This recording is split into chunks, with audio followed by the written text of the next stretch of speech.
Mike's on. Yeah. Yeah.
Back again. Back again.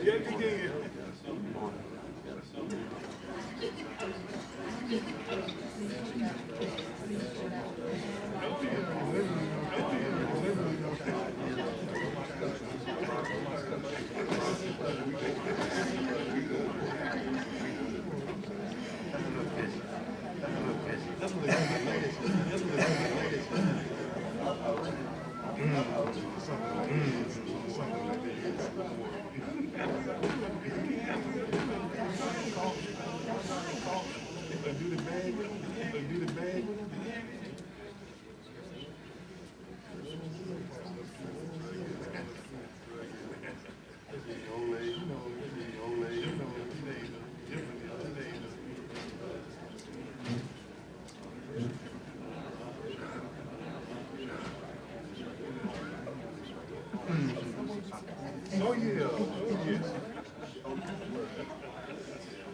6 or 7 years. Come on, son. That's probably your record.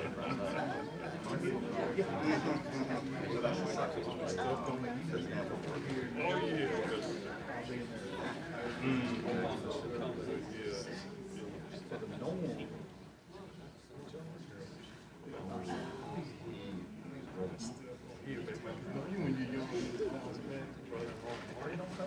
It really don't.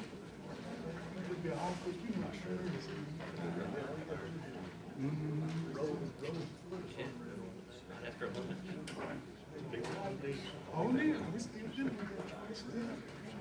Pretty much stay. Like I say, you know, there's the old bounce back.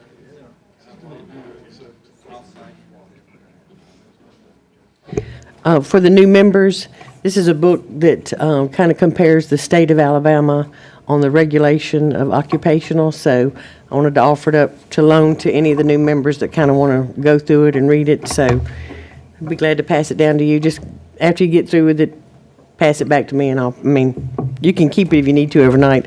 Representative Rafferty, you had some comments. I loaned it to him last year. Yeah, I thought it was a great book that kind of gives a comprehensive idea as far as what's going on in all the 49 other states. We can look at issues as far as which industries are being regulated, any barriers to entry for folks and licensing. So it was very helpful and kind of insightful in that way. So thank you, Representative Wilcox.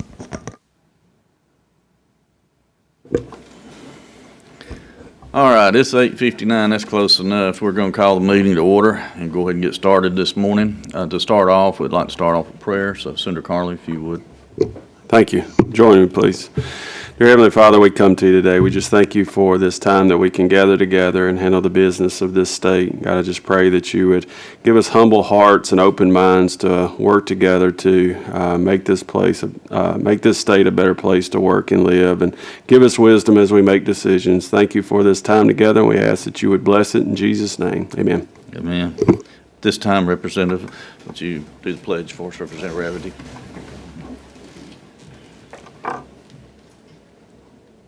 I pledge allegiance to the flag of the United States of America and to the republic for which it stands, one nation, under God, indivisible, with liberty and justice for all.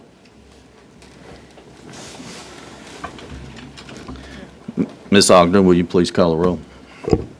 Senator Carnley. Here. Senator Coleman Madison. Senator Elliott. Here. Senator Gavan. Here. Senator Stewart. Representative Lamb. Representative Pringle. Representative Rafferty. Here. Representative Simpson. Representative Underwood. Here. Representative Wilcox. Here. And Senator Kelly. Swear in. Here. 7, and we have a quorum. Okay, let the record show we have a quorum. So we're going to get started with our first board. We're doing something a little different this year, and that's when someone gives up to give a report, we're going to do an oath for you to come in and take before you give that what you're saying is true and accurate to the best of your knowledge. So the first one up is Board of Prosthetics. And what goes, would you please? I had to practice, so it's okay. The Board of Prosthetists and Orthotics. Yeah, that could go wrong real easy in so many different ways. Mr. Chairman, you were close enough. Well, thank you, sir. And I just hope nobody ever asked you to say that 3 times real fast. You know? Yeah, you're right. You're right. So we have the Executive Director, Ronald Ezell, here, sir. Right here. Do you swear that the statements you're about to give to the Sunset Committee in this matter shall be the truth, the whole truth, and nothing but the truth, so help you God? I do. Thank you. Thank you, ma'am. All right, sir, if you would, take it away. Yes, sir. Well, good morning, Mr. Chairman and members of the Sunset Committee. My name is Ronnie Ezell. I'm the Executive Director of the Board of Prosthetists and Orthotics. If I may, we have a good number of board members here for this review. They're sitting to my left here, the first 3 rows. Also like to introduce Miss Suzanne Booth. She's the executive assistant that works with me for the board. And Mr. Chairman, I guess I need to ask you, how would you like for me to proceed? Well, you've seen the report, and may have heard in the recommendations yesterday. So what we really need you to do is anything you need to clarify for the reports that were given from this examiner's office, anything that you may need to add that maybe wasn't covered that you feel like it needs to, or anything else the Sunset body needs to know. Right. If I could bring this up first, the primary issue that the board's been having for the past 3 to 4 years is having more expenditures than we're taking in revenue. And a large part of that is that unfortunately we're losing licensees through retirement, moving out of state, so forth. And we have different classifications of licensees, and their license fees are different compared to what classification they're in. The high-end skilled practitioners, their license fee is $450 a year, whereby you've got an orthotic fitter. Their license fee is $125 a year.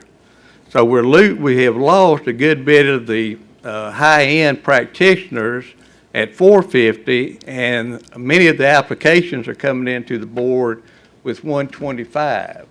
You start adding all that up, we're coming up short on revenue, but like even in our personal lives, even if you have a decrease in your check each month, the power bill, the water bill, and things like that, they're not reducing their bills.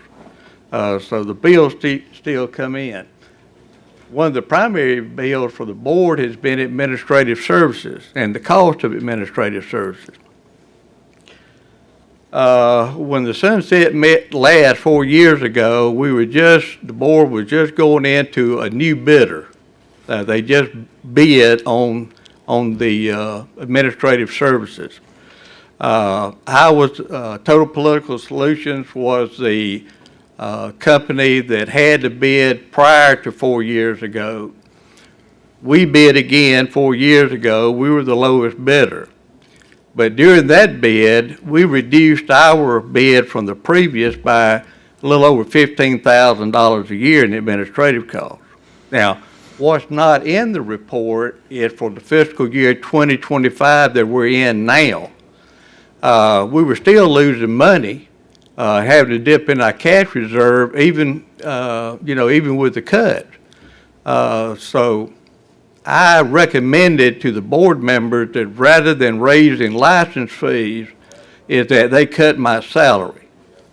And it started October the 1st of this year, and they cut my salary $18,000 a year. Unfortunately, I think we're seeing, even with that cut, I think we're going to be short again for this year.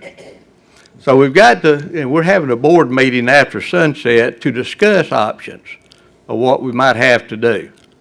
But that's kind of where we're at on the financial end that Senator Elliott had brought up yesterday.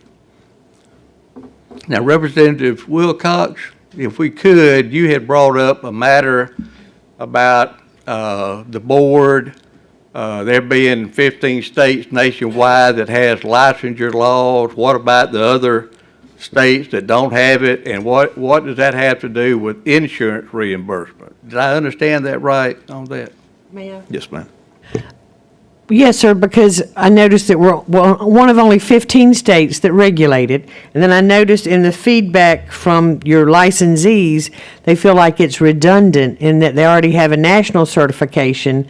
So my question was, is there something that requires state regulation so that y'all can get reimbursement from insurance company? Is there something that I don't know that you could educate me about why we need to?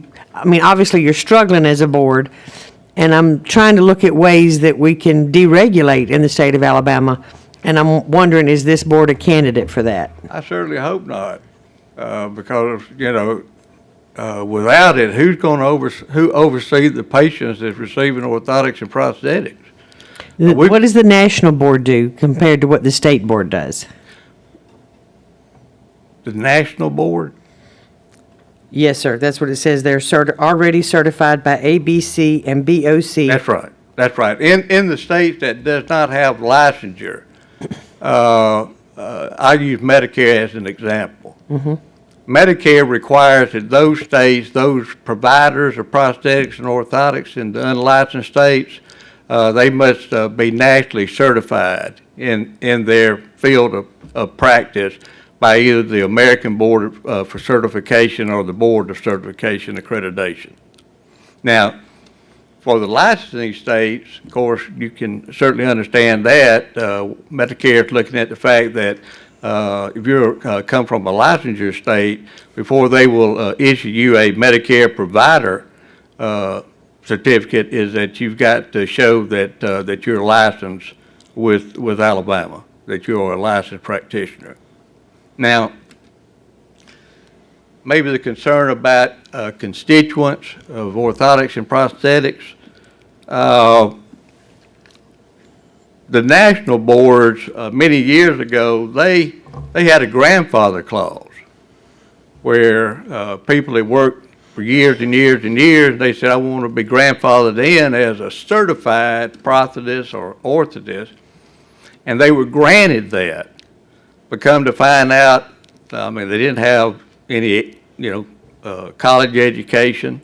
They hadn't taken any college courses that the state believes is needed for someone to provide services to patients in Alabama. And some of those people are still around.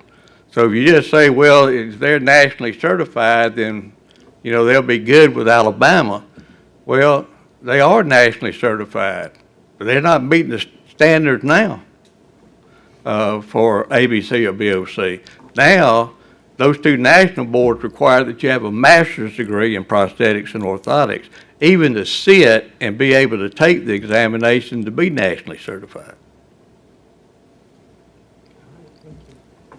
All right. Do you have any other comments, sir? No, sir, unless y'all got. Okay. All right, members, questions? Yeah. All right, Thank you, Mr. Chairman. Underwood? So how do you feel we are covered statewide with the number of people who practice in these particular fields? Do we have enough professionals doing that? Or, if the numbers are dropping, I'm wondering if the demand is dropping or if there was too many at one time. I'm trying to get a balance on demand here, Right. on people being served by. Right. Yeah. Yeah, it's a dilemma now. Some of the individuals that's on the board who are actually practitioners that work with patients, but my understanding from speaking with them this morning, that they're not able to cover all of the prosthetic and orthotic patients in the state right now based on the shortage that we're having with the licensure of prosthetists and orthotists. But the demand is still there. So at this point, there's somewhat of access to care issue, you think? Yeah. Yeah, there's not enough. You're right. Yeah. Okay. Okay. Senator Carney? So one thing that we noticed, or I noticed yesterday, I don't know if everybody saw this, but I'm not going to say this right, so forgive me. It's on page 8 of the report there. Podothrist, is that right? Orthotist? No. Let me look. Podothrist, Pedorthist. pedorthist, okay. 0%, which is only one person taking that. Is that just a low demand? Yeah, I've been in touch with both of the national these are national boards here of these people going to them, and that's all they receive. That's all the application they're receiving with TED. They're struggling to get people to apply to, for the exam. Right. Well, I guess my question is only one took the test, but they didn't pass. Right. So that they doesn't haven't look passed in the past 2 years. So is that a high demand occupation there? Not compared to prosthetists and orthotists, no, sir. Okay. All right. And so they're required to have masters to be one of these? Well, it says for the pedorthist, they have to be nationally certified by ABC or BOC. Now, with pedorthists is different. Pedorthists are specialists that treat the ankle and below. They don't go above the ankle. It's the ankle and the foot. And I'm not 100% sure. I can find out for you. I know they require a master's degree for prosthetists and orthotists, but not sure if they require a master's degree for pedorthists. But I can find that out for you. Okay. But Good. I guess it kind of goes back to her question. So you said that the national organization, they have to get certified with them, and then we're certifying them as a state? No, we're using their certification as part of our application process. See, that's just one of the requirements for licensure. It's not the only requirement for licensure in Alabama. Okay. Senator Elliott? Thank you, Mr. Chairman. Mr. Ezell, I appreciate you being here this morning, and I certainly sympathize with your, decreasing number of licensees. But you made a couple statements that I think are part of a broader issue that I want to look at, that I want this committee to look at, and I'm going to be looking at, and that is this. I do not agree with your statements that we need to increase license fees when we're having problems getting license holders to participate in your industry. I think that's the wrong way to go. When you made some comments about, hey, the power bill doesn't change, the water bill doesn't change, we need more revenue. My answer is turn up the thermostat and turn the lights off, right?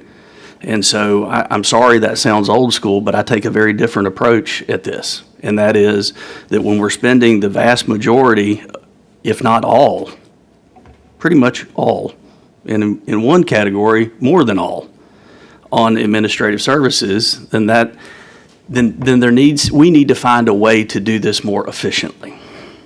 And so I appreciate what you've done, which is reduce your fee, and that's a good thing.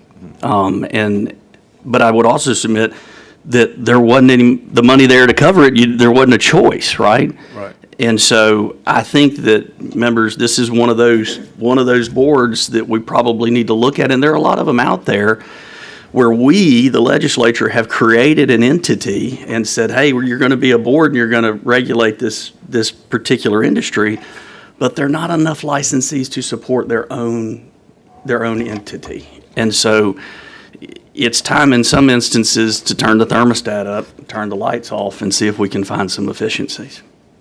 Thank you, Mr. Chairman. Yes, sir. Any other questions from members? Ms. Dees, if you would introduce your board and anyone here from your organization, Okay, please, sir. okay. First, we have Dr. Johnny Austin. Dr. Austin is a licensed podiatrist here in Montgomery. We have Mr. Jason Watson. Mr. Watson is he's a dual licensee. He's a prosthetist and orthotist from the Huntsville area. We have Mr. Richard Partain.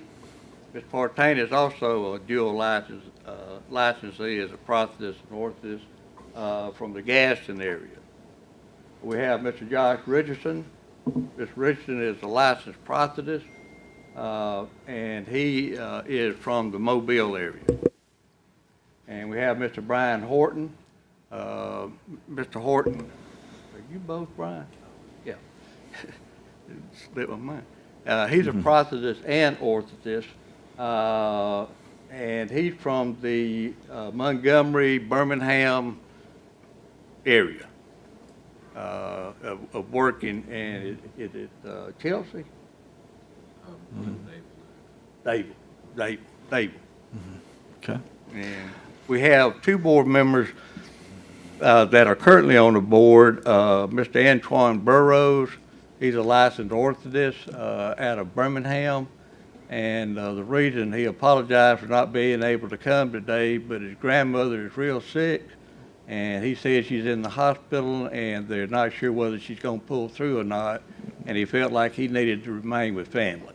Absolutely. And then our consumer is Mr. Montrarius Hutchison from Tallahassee.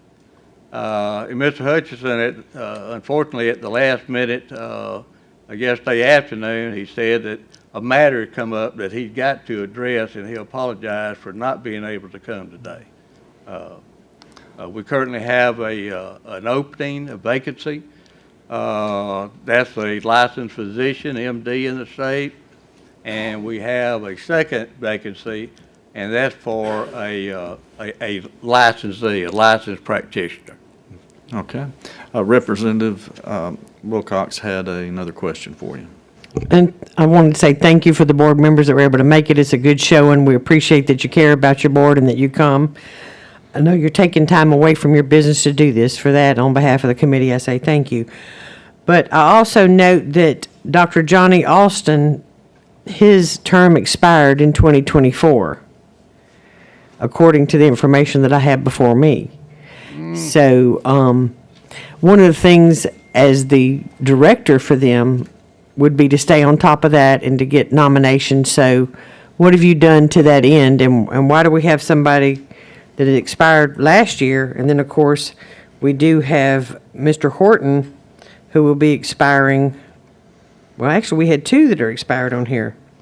Mr. Burrows is expired, and then Mr. Horton will be expiring no, September 30th. Yes, we caught those after the reports were submitted. Mr. Burrows was reappointed. His term doesn't end to 28. Okay. And You made a statement that troubled me. You called it after the report. What do you do as their executive director to stay on top of that? well, we got to do a better job of getting on the website and getting on our information to update it properly. And of course, the book falls with me on that. That's my fault. Dr. Austin was reappointed as well after 24 through 28. You said his expired in 24. He was reappointed. We just, had done a poor job. Well, who was the third one? Representative Wilcox? Pardon me? Oh, yeah. Any other We need to know questions? something more updated than this. Any other questions from members? Senator Representative Underwood. Thanks, sir. I'm still coming back to the, the access to care. I'm just trying to get in my mind where we're at with this. If I had need of the services of any of these industries here, in any of these Right. specialties, how long would it take me to get in to see any of you board members that are here today? How long would it take me to be able to retain your services? Anybody want to? Couple of weeks? Okay. Is that about true for all? That's, all right, very good, thank you. Okay. Is Good Feet a certified orthotist, or, because I noticed that they seem to advertise in my area. So are they members in good standing, or are they operating now? I see somebody, a board member. I'm just the executive assistant. We did look into Good Feet when they started. Okay, will you go to the mic? We did an investigation into Good Feet when they started doing business in Alabama. We actually went into one of the stores and had one of their associates help me on finding an orthotic for my shoe. In my opinion, the associates at Good Feet should be licensed. They did touch my foot, and in the state of Alabama, one of the things is if you put your hands on a patient, you should be licensed. If you are fitting a custom orthotic, you should be licensed. Their custom was an off-the-shelf orthotic that they simply handed to me and I put into my shoe. That does not qualify as requiring licensure. If it is an off-the-shelf item, it's not custom, and we only deal with custom. So we did actually do that investigation. We sent it to our lawyers. We had them look at all of the information that I had collected and the statutes and the laws, and they did not meet the requirement for licensure. Thank you. You're welcome.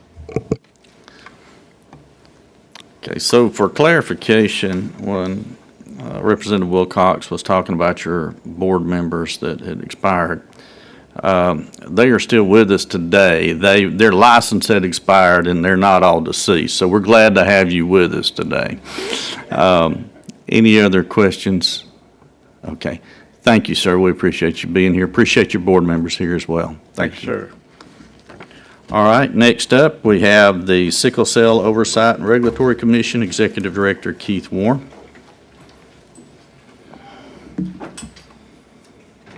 I think so. Where'd the Bible go? Yes, ma'am. Do you swear that the statements you're about to give to the Sunset Committee in this matter shall be the truth, the whole truth, and nothing but the truth, so help you God? I do. Thank you. Thank you, ma'am. Good morning. All right, Mr. Warren, you're up, sir. Good morning, Mr. Chairman, members of the committee. Thank you for this opportunity to appear before you this morning. I'm going to introduce those that are here. We've had several that had conflicts. We have our Madam President, Ms. Wiggins from Birmingham, who had a sudden death and is on her way to New Jersey for family. We have a doctor, Dr. Cantor, who's in Switzerland at a medical conference, another doctor that's on rounds today. So we have several that are absent, but I hate that Representative Simpson is not here because we're very well represented from South Alabama. And so those that are here are Dr. Artie Pack-Mabian, who is our vice president, and she represents the Johnson Hayden's Jr. MD Comprehensive Sickle Cell Center in Mobile. We also have Ms. Tookie Dunn, who is a representative of the Mobile Sickle Cell Chapter. We have Mr. James Belton, who represents the Greater Montgomery Sickle Cell Chapter, and we also have a chapter representative, Ms. Pamela Thompson from Huntsville, here with us this morning. So the commission is made up of 12 members. One from each center and chapter that's in the statute for the Sickle Cell Commission, and 2 governor appointees. All of our members are current. We have 1 vacancy. We are working with Senator Stewart on that. Chapter, Tri-County Sickle Cell Chapter, is not operating due to some other issues, and so it has been vacant for quite some time. But we have agreements in place with the Greater Montgomery and the Central Alabama Sickle Cell Chapter to cover those centers to make sure that those sickle cell clients are covered. We now have a great digital footprint. I want to praise RSA Tower for illuminating their building in Mobile in red in observation of Sickle Cell Month, which is September. We have submitted an application for that to be done in Montgomery as well, but September is our Sickle Cell Awareness Month, and I'll have the commissioners will be providing more information of what they do in their chapters and their centers and why funding is important. This is not a licensing commission. This commission receives allocation from you as legislators through the Education of Trust Fund, which is distributed to the centers and chapters throughout the state. One of the significant issue this year, of course, is about contracts. The contract was not intentionally allowed to expire. We went through 2 RFPs. The Attorney General, Sarah Rogan, is unable. She's in court this morning. She provided a response to that. But the contract is current and will be renewed timely. And if any RFPs are required, then those will be in timely to ensure that there are no emergency contracts that are initiated and that we comply with all deadlines and renewals of contracts. The other finding that is a prior finding that has been rectified. As you can see, it started in 2012, but since May of 2022, we are in compliance with all postings for members, and so we have not had any issues in posting to the Secretary of State's website since 2022. And then there are questionnaires, responses about funding, and that's why I want to turn it over to the commissioners after any questions that you have of me. Okay. I will say it does not look well when the administrator is the one that his own contract is overlooked and not renewed on time. And then the use of emergency contracts, not just this board, but other boards, you know, we're going to tighten that up. That's being abused, in our opinion, in a lot of different ways. Some are needed, awful lot are not. It's just a matter of convenience. So those are my comments to you, sir, at least to start with on this. Really disturbing that with you being the administrator and then your own contract expiring where you get paid. You know, that's difficult. I don't know if there's some specific reasoning behind that or just an oversight. But the process started in the spring, and we went through 2 RFP cycles, and between the attorney, I'm not in the process anymore, so I'm a vendor, so I have to remove myself from the process. And so between the attorney, the procurement office, and the commission, it went through 2 cycles and went beyond the September expiration of the contract. So not a normal process, but there were 2 RFPs, but they did start in the spring and tried to get through the entire process before September 30th. Okay. Members, questions? Hearing none. Okay, if you'd like to introduce whoever's here. Yes, Dr. Pack-Mabian from Mobile is our Vice President of the Commission, and she's going to speak to you. Thank you. For efficiency, I'm going to take the oath up there and just do it remotely. All right. You swear that the statements you're about to give to the Sunset Committee in this matter shall be the truth, the whole truth, and nothing but the truth, so help you God. I do. Thank you. Thank you. Good morning. On behalf of the Sickle Cell Oversight and Regulatory Commission, and as the Vice President, I would like to take this opportunity to thank you for the ongoing support in terms of funding for sickle cell, funding that dates back to 2002, and more recently increased funding in the last years. However, continuous and increased funding is needed as the number of individuals with sickle cell trait and disease increase in the great state of Alabama. As current data reveals, we now have over 2 times as many individuals living with sickle cell disease in Alabama now when compared to 2002. And there's an increased demand for sickle cell trait testing, counseling, and education. For those who may not be familiar with sickle cell, it was first identified in 1910. It is a hereditary hematological disorder that primarily affects approximately 20 million people worldwide. Newborn screening estimates consistently suggest that approximately 300,000 babies are born annually with sickle cell disease worldwide. Here in the United States, it is estimated over 100,000 individuals have sickle cell disease.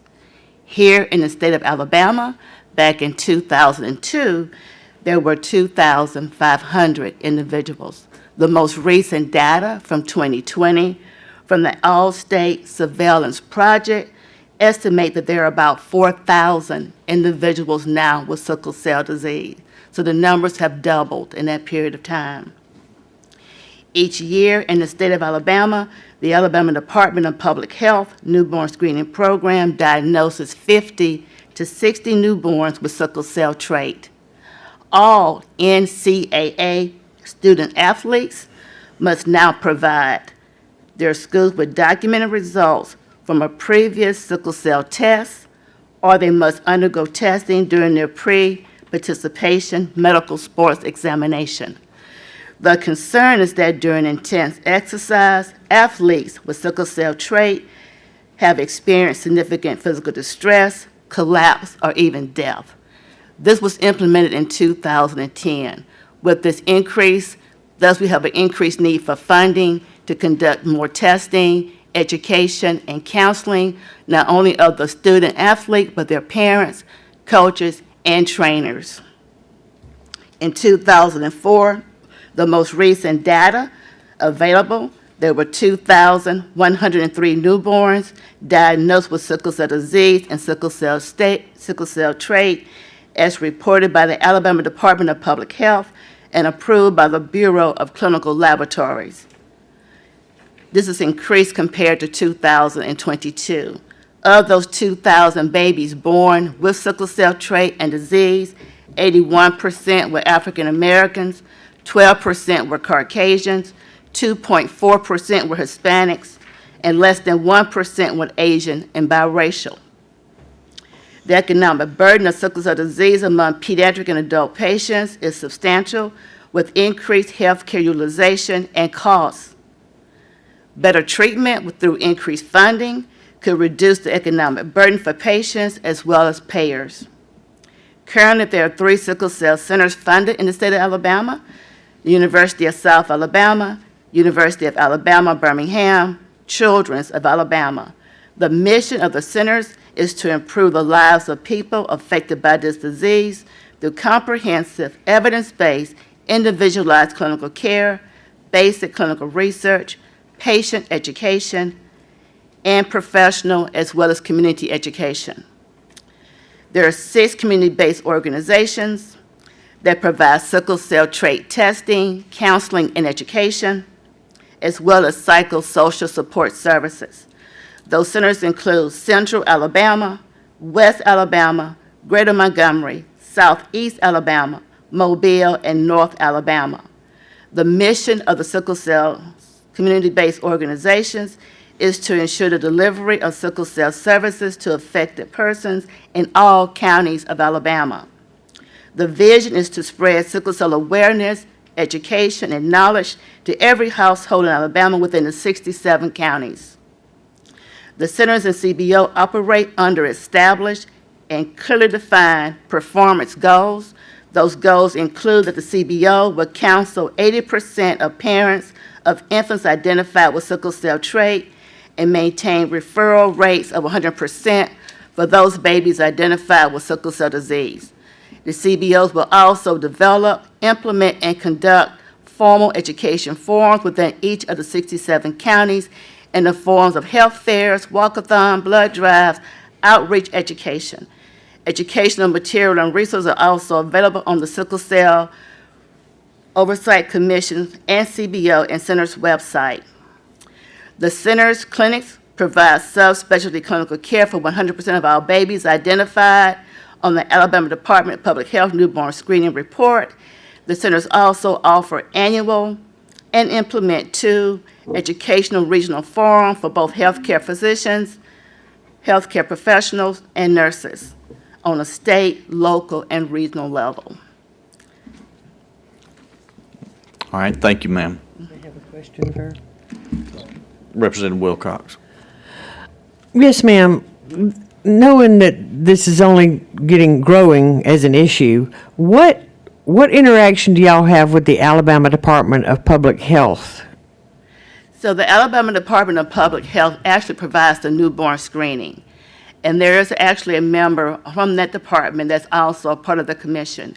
And each time we meet quarterly, she's also there to provide information. She also provides information in terms of resources that are both used by the CBO and the centers. Not only is that done, but also the numbers come through the CBOs. They make the referral to the centers in terms of little babies who have sickle cell disease. And so there's an active relation between the Alabama Department of Public Health as well as the CBOs and the centers. In your opinion, would it serve better for y'all to be as a part of the Alabama Department of Public Health? Would you, I noticed there's a couple of times in here where you don't feel like you're getting the resources. And if you were actually housed in the Alabama Department of Public Health and you had your meetings there and you had access to their resources, would that help improve your mission or your delivery of services to your folks suffering from sickle cell? So I think in terms of funding, that's the issue. We need more funding because right now we don't have the funding to do what we need to do in terms of sickle cell services. It's the best way I can answer that question. All right. Well, and I'd just like to invoke the name of my principal, Mr. Jimmy Knight at Theodore. I first learned about sickle cell because his daughter suffered from it. So he's passed on now, but I always like to mention the person that gave me my first education on that. And God bless all the people that do suffer from this horribly painful disease. Yes, ma'am. And I do know with the NCAA, if you look at the number of kids who are graduating from high school that are going to college, Roll Tide, War Eagle. I'm going to be neutral. I won't say my preference. But each one of those children, whether they play football, basketball, soccer, any type of sport, flag football, track and field, they're now required to be tested, which means that the 6 CBOs who offer this service for free are now having to do that without the funding to support that increase in effort and in need. When did the infant screening start? So in the state of Alabama, which I would have to say we were above everybody else, we were actually first. We actually started testing for sickle cell trait and sickle cell disease back in 1987. It became mandatory universal testing in 2006, regardless of the baby's race and ethnicity. So for a change, Alabama was actually first, and we started focusing on sickle cell trait and sickle cell disease in terms of the screening process. So there is a partnership with the Alabama Department of Public Health in terms of screening, but beyond that point, the CBOs are the ones that actually reach out to the parents to do the counseling. The Alabama Department of Public Health does not do that counseling. And then in terms of the medical liaison and the relationship between the centers and the CBOs, we provide that medical liaison in terms of their education, their counseling, to look at those test results to verify that this child does indeed have sickle cell disease. And then also by the Department of Alabama Public Health, They're called a screening process. We actually do the hemoglobin electrophoresis to actually look at those numbers, interpret the results, and diagnose the baby with disease. The Alabama Department of Public Health, maybe now I'm answering your question, does not have the ability to make those diagnoses or provide that care in terms of those patients. All righty, thank you so much. And so I also have with me Toki Dunn, who's going to talk about advocacy at the CBO and centers level. All right, Senator Elliott. I'm sorry. No, that's quite right, and thank you, Mr. Chairman, I appreciate that. Mr. Chairman, you asked about the emergency contracts, and since we've got a board member here, I wanted to ask you about that, maybe dive into that just a little bit more. First of all, thank you for your service and for what you're doing. You're clearly very passionate about it, very knowledgeable about it, and we're learning as you talk to us. I appreciate that very much. Members, if you look at the very back of your packet here, you see a response from the board's legal counsel here about emergency contracts, and this is really what I wanted to ask you, ma'am. It says in the second paragraph that the commission met on June 18th, 24, and discussed the RFP response from Smith Warren. The commission was unable to reach a decision that day about awarding an RFP. A special meeting was subsequently held July 22nd, more than a month later, at which point the commission voted to reject Smith Warren's proposal, amend the RFP and republish it. The amended RFP was then republished on September 24th. So we're some months later, and I think is how we ended up in this. On September 24th, the commission voted to award the contract to Smith Warren. And so, ma'am, my question is what happened there? What were the issues? And listen, I think I may, I see a significant 54% increase in professional services fees from previous. I don't know if that's it, or there's some responses here, members, on bottom page 5 that said, hey, the commission's not receiving regular reports from operations. We want to make sure that you have the administrative services that you need. And so I guess my question is kind of unpack what was happening in those board meetings about rejecting those proposals and then ultimately coming back. Was that your only option? So one, resources are limited. Yes, ma'am. And so with the increase, we had to look at that and say, okay, what's currently being provided in terms of services as well as this increase? And that was one of the driving points.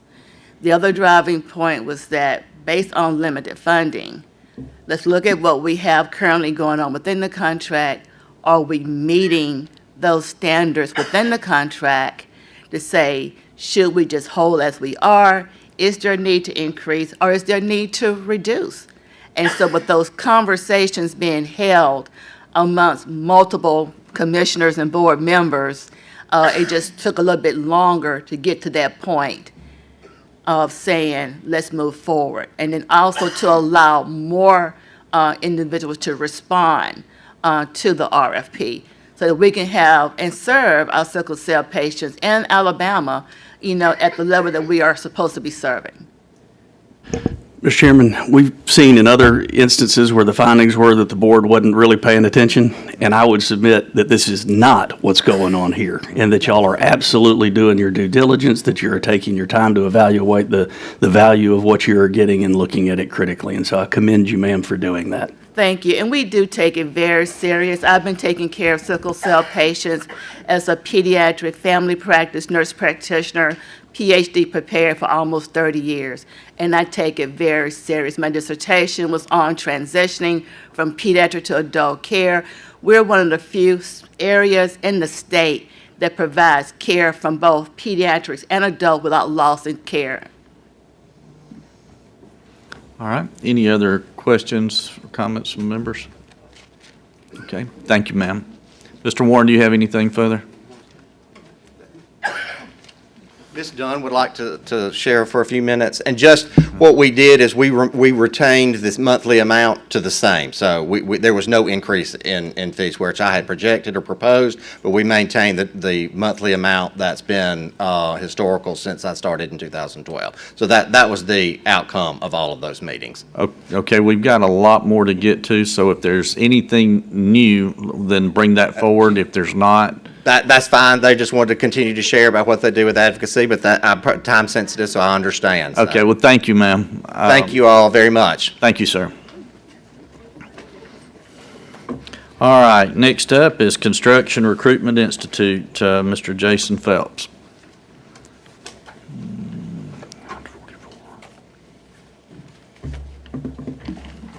I do. Good morning. Good morning. Good morning. Hand on the Bible, please.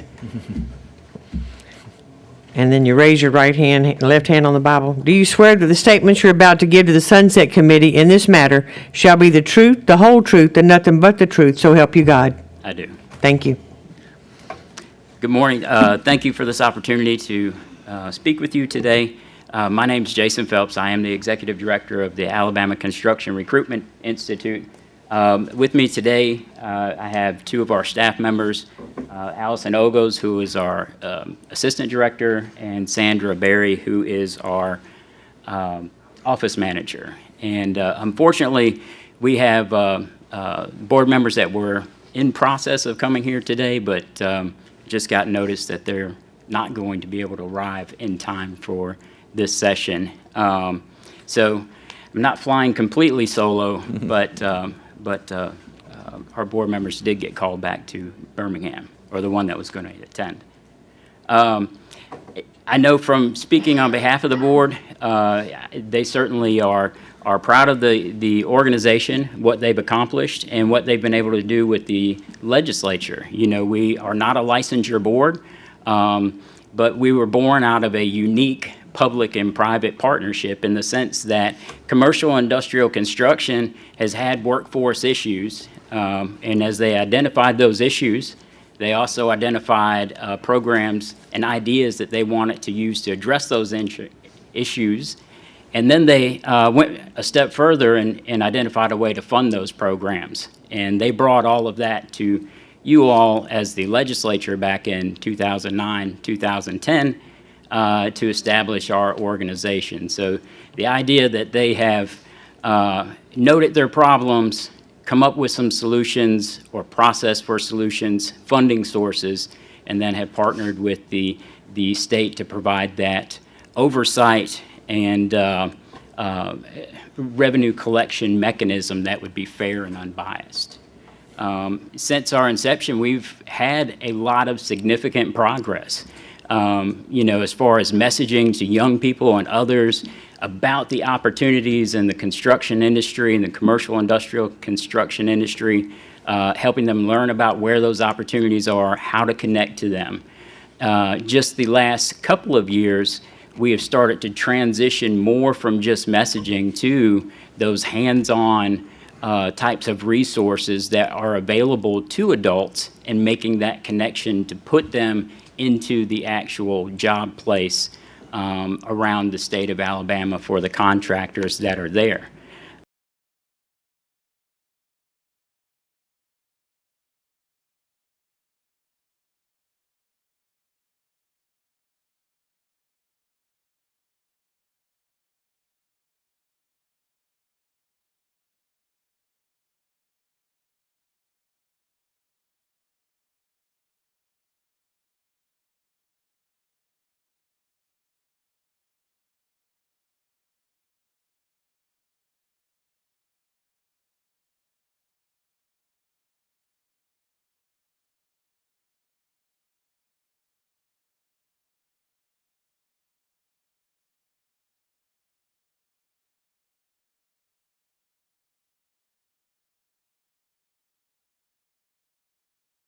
You know, how do we message to individuals around the state that are disengaged from the workforce to get them interested in the careers in construction, and then to actively get them to take those steps to entering back into the workforce, and ideally for us it would be in the construction industry.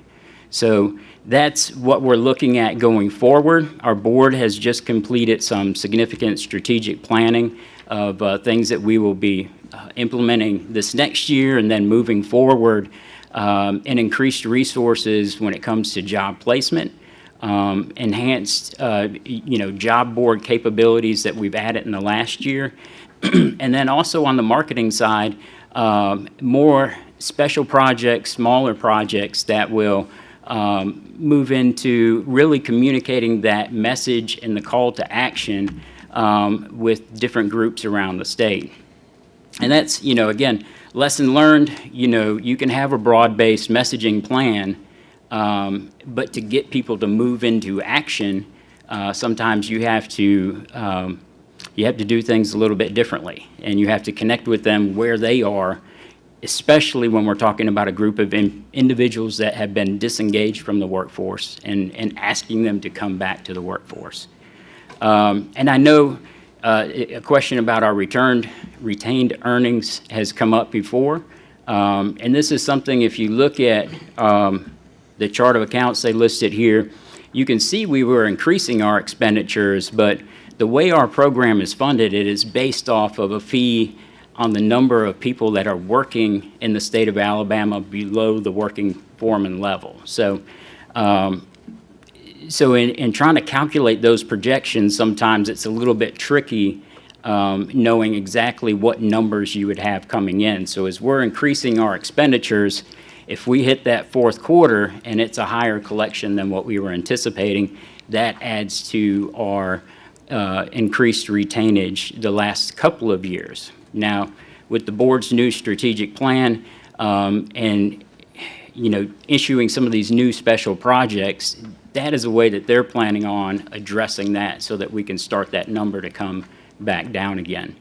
But if you do look at those years in the report, you can see, yes, we do have an increase in retainage, but we were increasing expenditures at the same time. The board is certainly fiscally conservative. They do want to maintain between $1 million and $1.5 million, just because the way we are funded, should we suffer an economic downturn, that gives them the opportunity and time then to make sure that they don't have to have rapid, reduction of services or employees at that point. All right. Committee members, any questions? Okay, Representative. Thank you, Mr. Chair.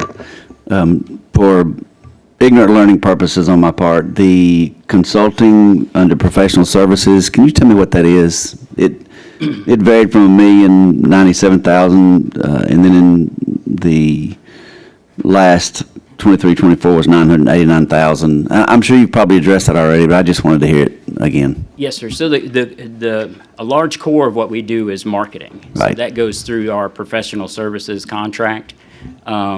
So that's when you see Go Build Alabama, that's the media that goes into that. That's the strategy services that go into that. Part of the strategic plan is to where we currently have 2 vendors there. They're going to continue to break that up so that we can almost get regionally with vendors and communicate better to each area of the state. And your goal there is basically workforce engagement? I mean, I know there's probably more to that, but in the end, you're trying to say, here's a profession or a product, and we're trying to get the public to engage in that and to be a part of this industry. Is that? Yeah, we want to simply stated? Inspire them to go into a career in commercial construction, and then connect them with those resources that are there in the form of training partnerships, as well as job placement. So we work with everyone throughout the state. I know in this report, they put performance characteristics for the community colleges, but we do significant work with high schools. We do significant work with individual employers, associations, and apprenticeship programs that are all available here in the state. I like all that. So one more point of clarity, that number really didn't rise any. So when you talk about expanding your expenditures to try to match the income coming in, what do you mean by that? Are you adding employees to I kind of want to know, I expected that number to rise as well, but I mean, I know you've got a plan, I just want to hear it. Yeah, so, and it's, for this particular period, it's a little tricky. For us, we do a lot of outreach work, and coming out of just after COVID there, which kind of encompasses this period, there was a 3-year swing where you couldn't go to a high school and talk to students. So one of the things that you'll see in ours information is we have an interagency agreement with the Alabama Construction Industry Craft Training Board to help them, or actually to manage and implement their grant program. So while we were increasing some, we did shift some of our staff over to that area rather than just going out and wholesale adding new staff. And that's typically, the way our board likes to operate is they want to start slow, test something before they jump into it and add more staff to it. One of our things that we're going through this year, and we kind of started last year with adding a job board to our website, is adding those individual job placement coordinators. So that's a new position. Rather than adding, 6 or 7 that would cover each workforce region of the state, we want to test that to make sure that it's going to produce what the board wants it to produce in results. And then we'll begin to increase those in positions there as well. But I think, in their plan, you're also going to see that professional services number possibly increase. It just depends on how much stuff we purchase internally and how many of these smaller type service contracts that they issue regionally around the state. It sounds to me like you're efficient with your dollars, that it's not administratively spent, it's going to the purpose of what the board is functioning for, and I agree with you on your unobligated, 1 to 1.5 is certainly reasonable and fair. It starts climbing too much above that, then it just becomes an issue, but I think y'all on top of this, and I appreciate you answering my questions. Thank you. And with our interagency agreement, that is up to $275,000. They don't expend all of that because, we do try to operate efficiently there as well. Okay, any other questions, members? Senator Carney. How are you tracking your success? Is there a way to determine what the impact of your marketing is and kind of see that return on investment? Yeah, so when it comes to the marketing, we track everything. Number of hits to the website, number of people that follow back to the website based on a particular ad. So we track all the way down to the specific ad level. The trickier part for tracking with us, and this will be built out here as we go forward, is as we connect with a person and inspire them, it's getting them to take action, follow through, get into a training program, or take that job. And that's where some of the increased staffing will come in as far as the backwards follow-up with that. And I guess my question was directed more to, are you seeing more bodies out there in the construction field? Are you hearing contractors say, hey, I'm starting to see more of a workforce available to me? So, yes, we do have a lot more interest in the workforce. Our need tends to fall more in the skilled trades, though. And the issue that we run into there, and this has historically been the case, is an electrician doesn't put on work boots one day and decide he's going to be an electrician. It's a 3 to 5 year process to get him through a program or even, to licensure to get him to that journey worker level. And when you look across the board in the trades, you're looking at 2 to 6 years depending on the trades. And so you're always in this process of having to bring new people into the industry, get people advanced through training programs, and then get them to a job. The one area where we don't struggle with now is that entry-level helper and laborer type positions. And that's where the initial impact of a Go Build Alabama program is.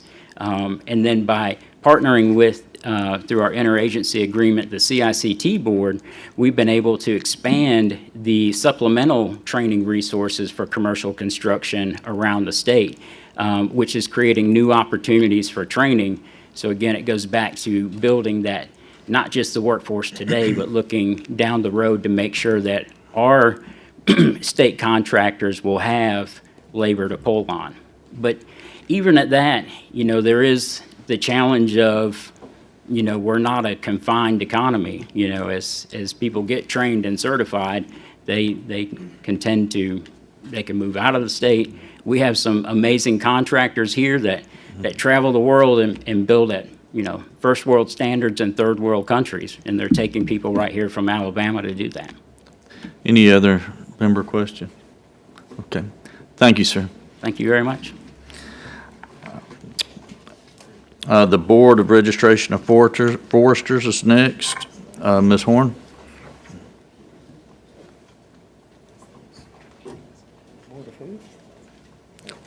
Foresters. The Foresters.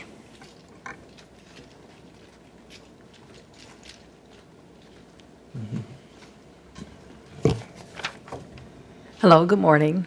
Good morning. Good morning. My name is Dana Stone, and I am here representing. Just a moment. I need you to put your hand on the Bible.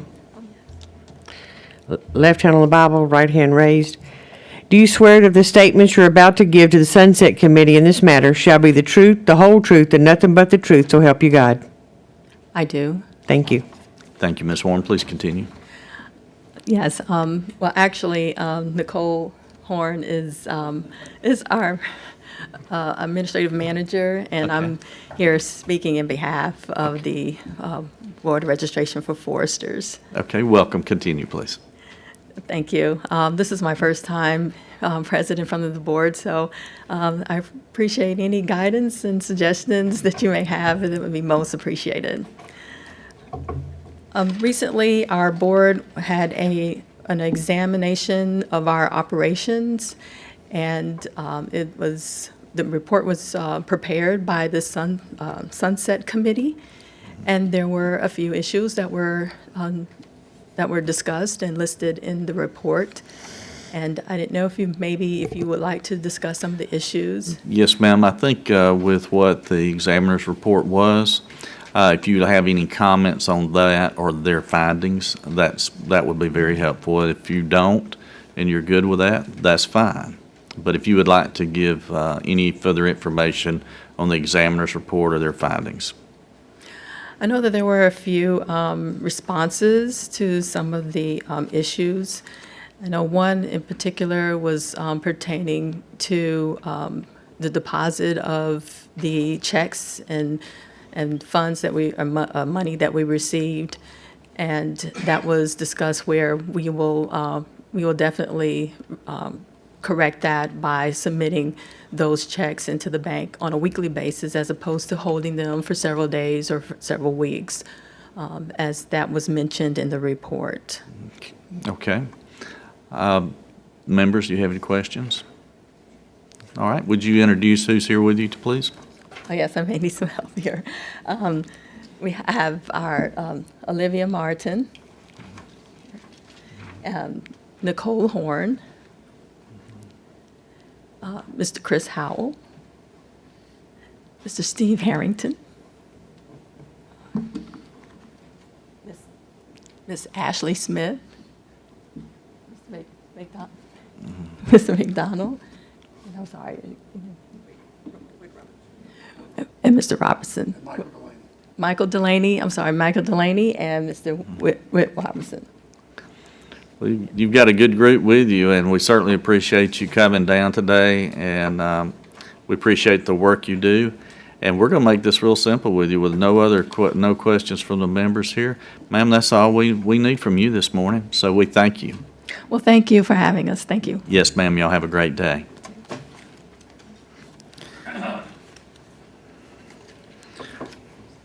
All right, next up is the Board of Home Medical Equipment. Ms. Austin. You sure did. Good morning, Mr. Chair, Mrs. Chairman, Wilcox, Vice Chairman Kelly, and all the members of the committee. He's the chairman. Oh, okay, sorry, I thought y'all said Vice Chairman. It's okay. I've been called much worse, trust me. Can I have your hand on the Bible? Yes, ma'am. Right hand up. Do you swear that the statements you're about to give to the Sunset Committee in this matter shall be the truth, the whole truth, and nothing but the truth, so help you God? I do. Thank you. Do we want to swear in other members at this time, or just want it?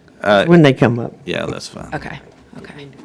All right, well, first of all, I'd like to introduce my members of my board that are here today. Thanks, sir. My chairman is Jason Jones from Troy, Alabama. Okay, all right. Michael Haddon, who is from Pelham, Alabama. Robert Beard, who is from York, Alabama. Ashley Lauderdale, who is from Tuscaloosa, Alabama. Jennifer Withers, who is from Dora, which is Walker County, Alabama. Okay, thank you. I just want to start off by complimenting Dixie and her team. The Austin group has for the three boards that we've had for the past, we've had 6 simultaneous audits that have gone on for the last 8 months, including legal and sunset. So we just want to thank your team for the patience and guidance and everything that y'all have done for us over these last 8 months. I guess I'll first start off. Vice Chairman Kelly, you had asked regarding yesterday, one question you asked about this contract, who had this before us, and that was Smith Warner and Associates. And so I just at this time wanted to say, when we took this board over, within the first year, we saved $50,000 just in administrative fees. The balance when we took over the board at that time was $248,000. Today, we have $474,826, and we should exceed over $500,000 by the end of this month. This month, the whole month of August is our renewal period for every licensee. We open it up in July just to give people an extra month. Then it goes to the end of August, and then they have another 90 days where they can pay a late fee. But one thing that we always do at this board since we've taken over, like this month, halfway through on the 15th, if a licensee has not gone online or has not sent something in, either myself, Will, or Jackie, we pick up the phone and we personally call and leave a message telling them that they have another 15 days to get their renewal in without a late fee. That's just a personal thing that we've done since we took over the administration of the board. Okay, so as far as significant issues, I just want to say that I can assure you with the microscopes under all the boards, we would have never done anything purposely, and we would have never done anything to have a significant issue. So the one thing that I would bring up first is the payment of the board of the inspector that we did in 23 and 24 in considering an inspector. The board simply did not vote on this. The board was totally aware of it. They knew that we were bringing on a retired state trooper from up in North Alabama in the Florence Muscle Shoals area because we're based here in Central Alabama. We went through all the hoops and did everything we had to do at the State Personnel Department and Comptroller to bring him on board. It just was a simple oversight of the board not taking a vote, okay? And once that was brought to our attention, okay, by the Board of Examiners for the 2 years. It was 2 years calculated. It was a total amount of $6,609.64. I, Claire Austin of the Austin Group, wrote a check immediately once that they brought this to our attention, and we paid, and that was deposited in the account for HME when that was brought to our attention. About having an inspector from North Alabama, we looked at it, and the boards looked at it, and I believe that Board Member Michael Haddon can address this in greater detail, but by the time you pay my staff, either myself or Jackie or Will, to drive all the way, whether it's to Fort Payne, to Muscle Shoals, or Huntsville at 70 cents a pop, was more expensive than the board hiring, which they hired officially in May, and they put a cap on the retired state trooper, whose name's Daryl Tatum, from up in the Florence and Muscle Shoals area. He can only make $4,000 a year. So they thought that doing this was a better use of taxpayers' money than paying us mileage at 70 cents a pop. And so that has all been taken care of and cleared up. Okay. Another thing which I would like for Will Parker now to come up and discuss as well is the 144 inspections that is required on the contract that we signed when we signed this and started working for the board in May of 2020. Some of y'all, a few of you, but not many, actually maybe none of y'all on this committee except for Margie would have been here. In 2015, the board passed legislation in the state of Alabama, and this was an issue before the Sunset Committee 4 years ago. They passed a bill of bricks and mortar, basically stating if you did not have a brick and mortar facility in the state of Alabama, you could not be licensed. This board, before I took it over, had anywhere from 1,200 to 1,500 licenses in the state of Alabama. The state of Tennessee, the state of Georgia, and the state of Alabama passed a bricks and mortar bill. So when we came in, we just happened to implement the law that y'all have passed. Needless to say, we saw the board's licenses go down from anywhere from 1,000, 1,300 to 1,200 to a little shy of 500 licenses since then. And the calculation by the board was done based on the 12 to 1,300 licenses, okay? So in the first year of 2020, it was COVID, so we really sporadically did not do that many, but any new licensee that we had, we did go there and we did do the inspection. And y'all ask about some of this bump. We did see a big increase in 2020 and 2021 of licensees of home medical equipment, because people weren't going into the doctor's office. They weren't doing things like that, but they were going to their local home medical equipment facilities and store and buying their goods instead of going into the big communities and the doctors and getting things like that. And I just wanted to point out, in 2021, we did 161 inspections. In 2024, we did 154 inspections. And Will, if you'd like to come up at this time, I'd like for him to kind of get into the way the statute is written and why on some of that. Was it good after he does this thing? This is Will Parker, the CFO. Do you swear that the statements you're about to give the Sunset Committee in this matter shall be the truth, the whole truth, and nothing but the truth, so help you God? I do. Thank you. And I would like to concur with Dixie. Thank you for the time and patience that you have helped us. You've been very, very generous. Before we go into the inspections, I wanted to briefly go over our financials. And just a quick overview. Our total budget is $356,000. Our expenses last year, operational expenses all in, were $91,000. That was $264,000 under budget. Our total revenue was $117,000, so we were $30,000 above what we were taking in. And as Claire said, our cash balance right now is $474,000. At the end of the renewal period, it should be right around $500,000. And I think we have some board members that are going to come and speak as to how we could possibly use that money. I know at the last Sunset meeting that y'all had spoke about that.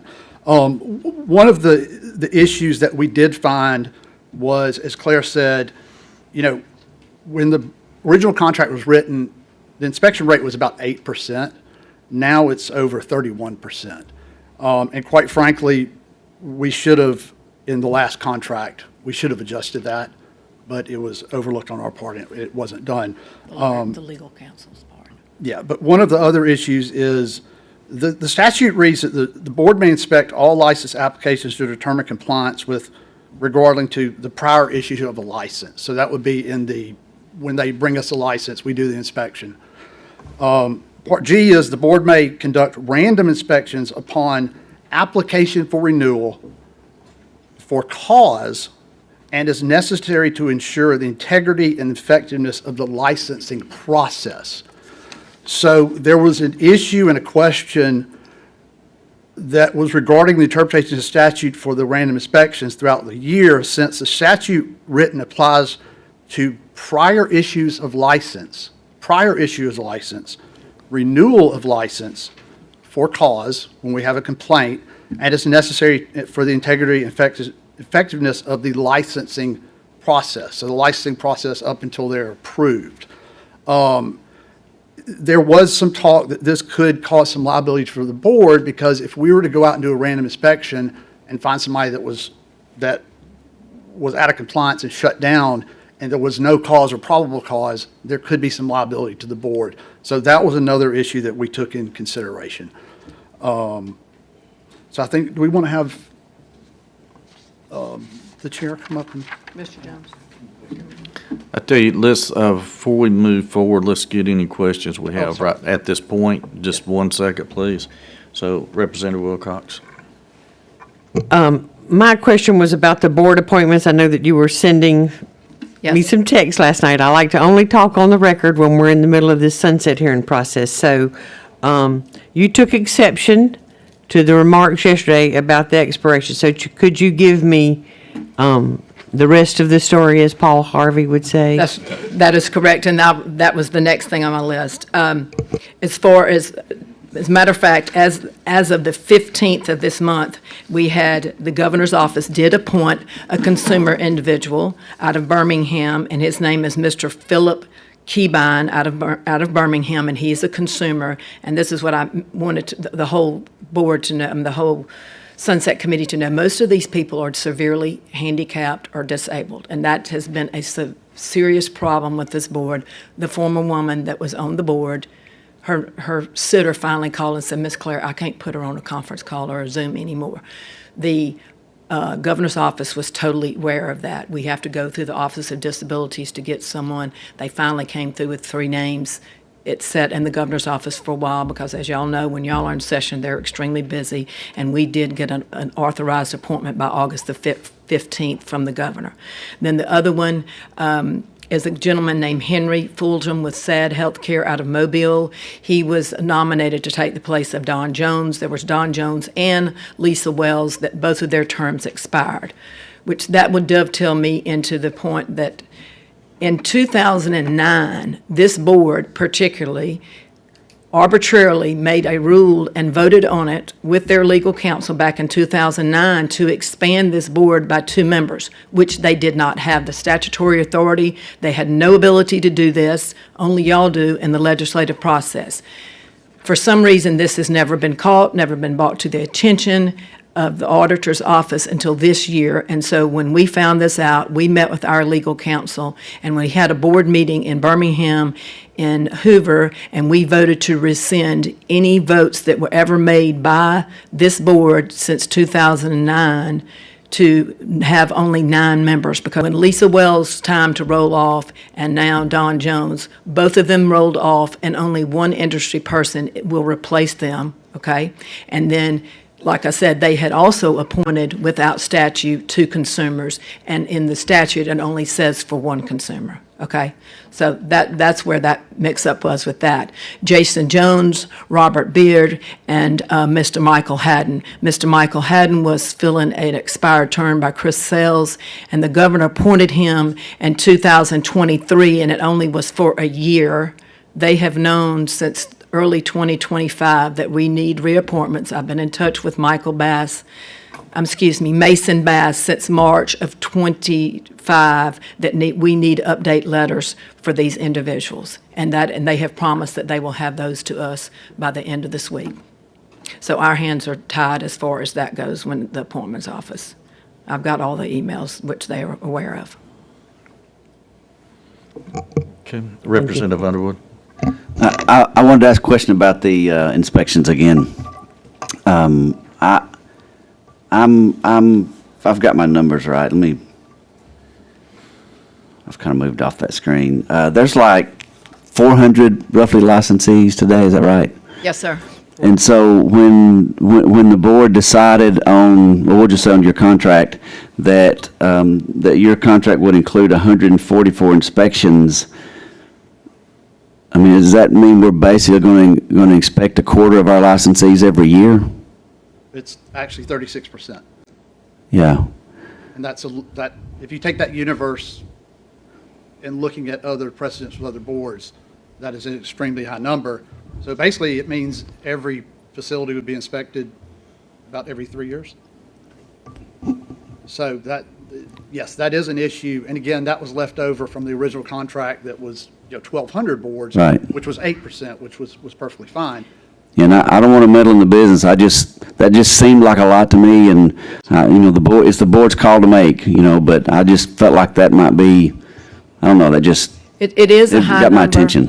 And I will tell you, we have a new lawyer from the board in the Attorney General's office, and Hunter said, oh my gosh, this was the first contract that he's ever done, RFP. Of course, we cannot be involved in that process, and he said, that's just something I overlooked. We should have cut that number down. And I said, well, that's okay. We'll continue to live under those rules, but yes, that is a very high rate. Okay. Because I can just give you an example. I was in Bruton, Alabama 2 years ago and went in to do a random inspection. She goes, oh, Lord, I've never been inspected, and I've been in operation for 21 years. And if you look at, for example, if you look at Huntsville obviously is growing. There's a lot of business up there. We do a lot of inspections. For us to do 10 of those a month, that's $3,000 in mileage. And for us to have an inspector up there who, quite frankly, he will go do inspections up there, and sometimes he doesn't even charge the board. Yeah. Because he's just up there, it's down the street, he's driving by. So the board looked at this. Again, our operating budget's only $91,000. And if you look at 34% and you multiply the mileage at .70, those numbers start to really add up. And it is, we felt it was unfair to the taxpayers, and the board, they saw that. And quite frankly, the issue was that we had talked about it and we just didn't vote as the board. So that would be, But it's been corrected. yeah.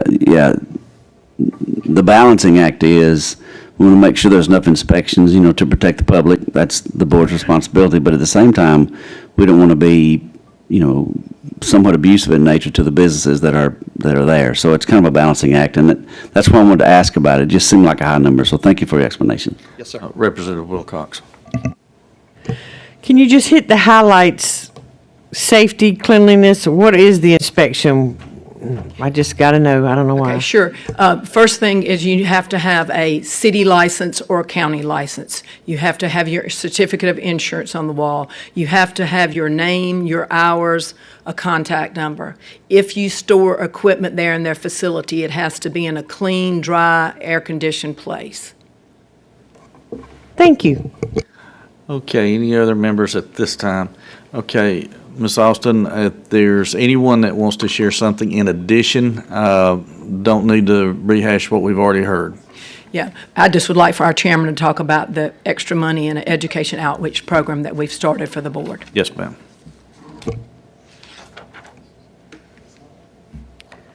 Do you swear the statement you're about to give to the Sunset Committee in this matter shall be the truth, the whole truth, and nothing but the truth, so help you God? I do. Thank you. So just to piggyback real fast off the inspection, so this is one aspect in our industry from an inspection standpoint. If you're in business bill and Medicare, you're being inspected by the accreditation agencies as well, so that's every 3 years.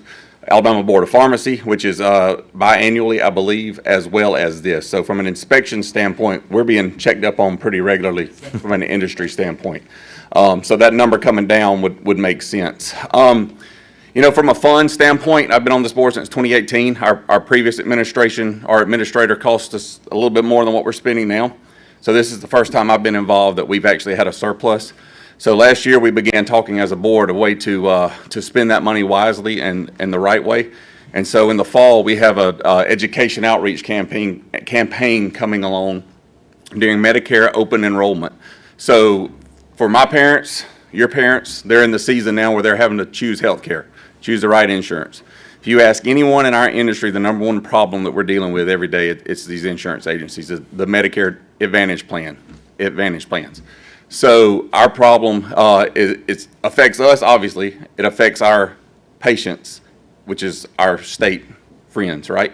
So we, as a board, voted to move along with an educational campaign, and this fall, we will be, without pointing fingers at brands and those things that we're not supposed to do, we're just trying to make sure they understand your best option for an insurance might not be speaking to somebody in a Dollar General parking lot, right?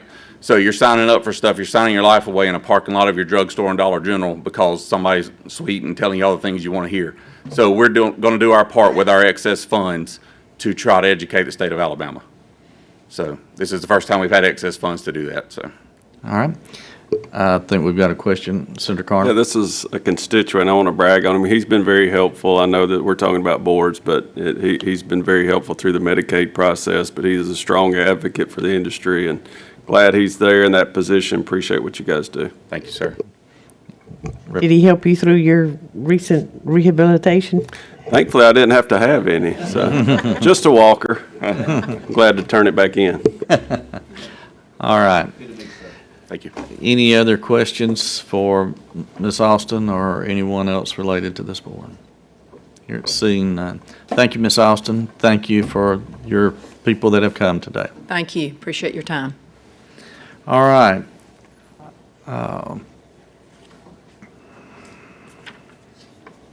At this point, we are at the Surface Mining Commission. However, we've had a request from a consumer to address the group, and we have agreed to that for a public hearing, and she will have 3 minutes. and that is Ms. Lisa Lindsay. Ms. Lindsay, are you here?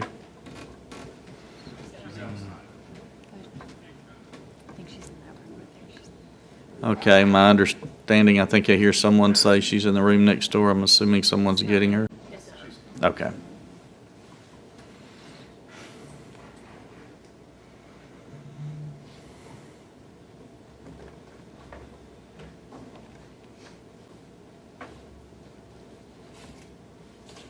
Must be in the room in the next building. All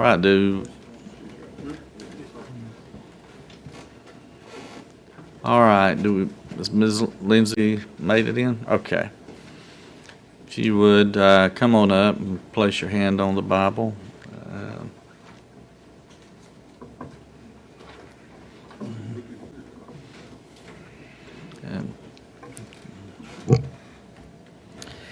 Right hand up, left hand on the Bible. Do you swear that the statements you're about to give to the Sunset Committee in this matter shall be the truth, the whole truth, and nothing but the truth, so help you God? I do. Thank you. All right, Ms. Lindsay, you'd requested a public hearing to address issues or items that are related to the Surface Mining Commission, ma'am. And so this is your time. You have 3 minutes, ma'am. Thank you for being here. I would like to express my appreciation for y'all having me today. I'm just your average, ordinary, rural citizen. I live in a coal county. It is managed, the coal industry being managed by the ASMC. I started going to the meetings, the ASMC Commission meetings, last year regularly, and it has given me a lot of insight not only into the coal industry and how it operates, but as far as the regulatory agencies work and how they're supposed to work.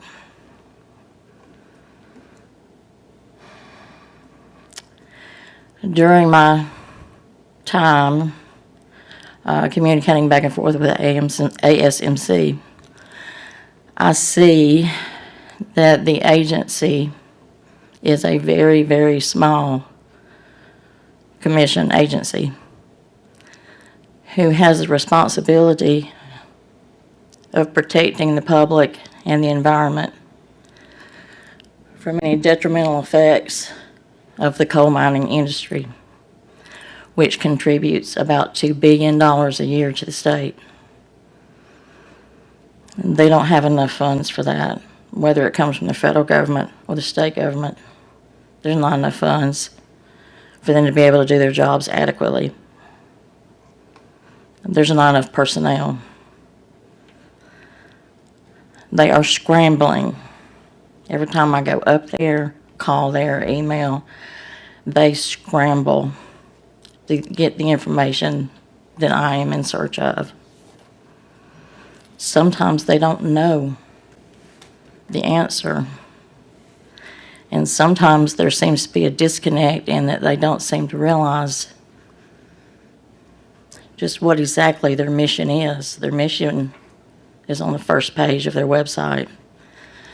Their mission is to be that last line of defense between the residents and the public in areas that are being mined, to try to keep them safe by enforcing rules and regulations of coal mine operators, to make sure that we're safe. This applies to surface mining and underground mining. Early in my process with ASMC, it was repeatedly argued back to me that they were only responsible for surface mining operations, but they are actually responsible for surface mining operations and underground mining operations. So that says to me that the ASMC needs more support than what they're getting. A lot of times I feel like they try to stonewall the public and put barriers up to keep the public from being able to speak, ask questions, and receive information. Okay.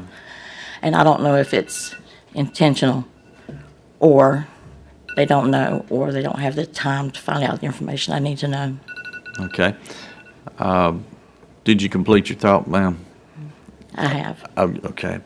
All right. I would like to thank you for coming. Is there any members that have any question for her? Any comments?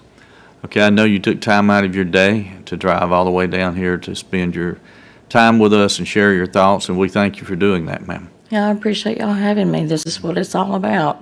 They don't teach you stuff like this when you're in school. You learn by coming and watching and listening and doing.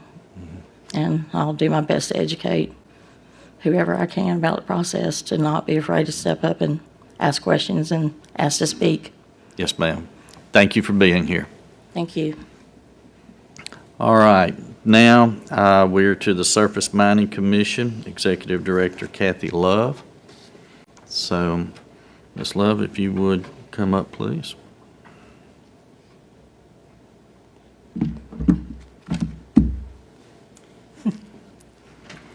You got it down. You knew what to do. Do you swear that the statements you're about to give to the Sunset Committee in this matter shall be the truth, the whole truth, and nothing but the truth, so help you God? Yes, I do. Thank you. You guys gave me homework yesterday because y'all had questions. I have some handouts if y'all would like them.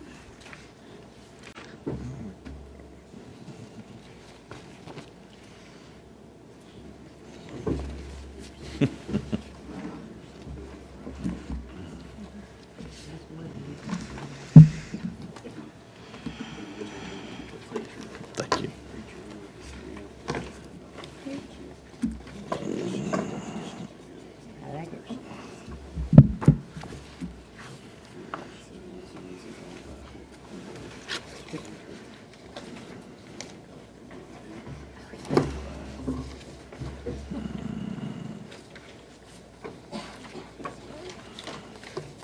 Ready?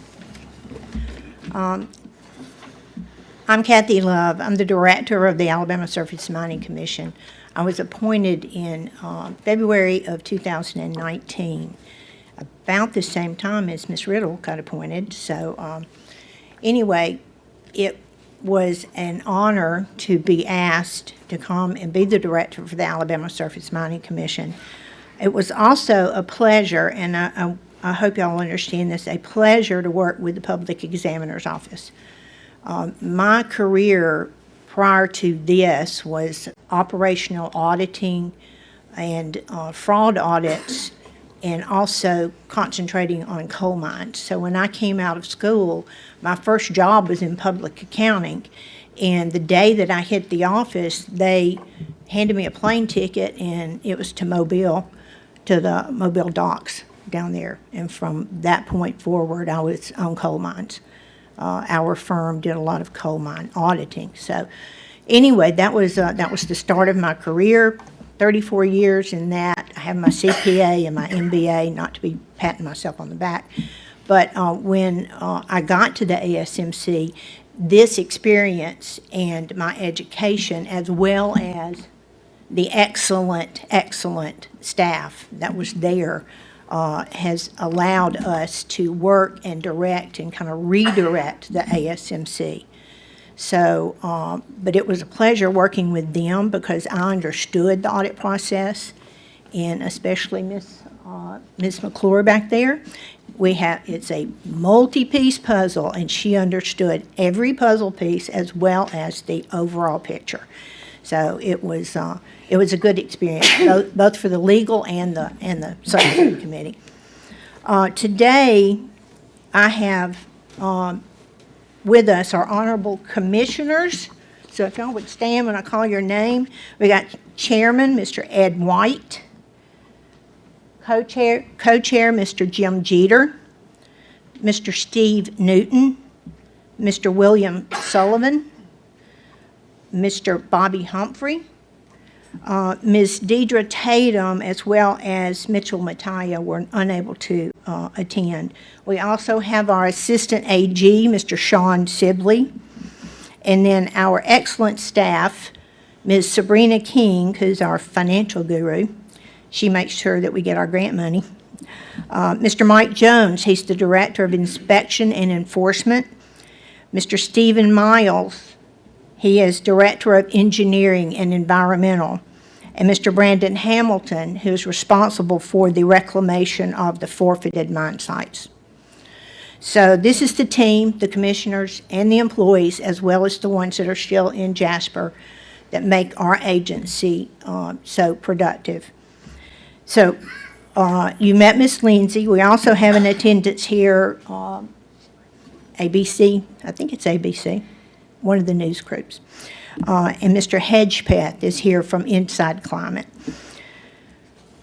In 1981, the ASMC was given primacy and control over all coal mining in the state of Alabama. So it went from the federal government to the state, at the state level. We are the decision makers for the state. We do have oversight from the federal government, but we don't, we are the controlling point.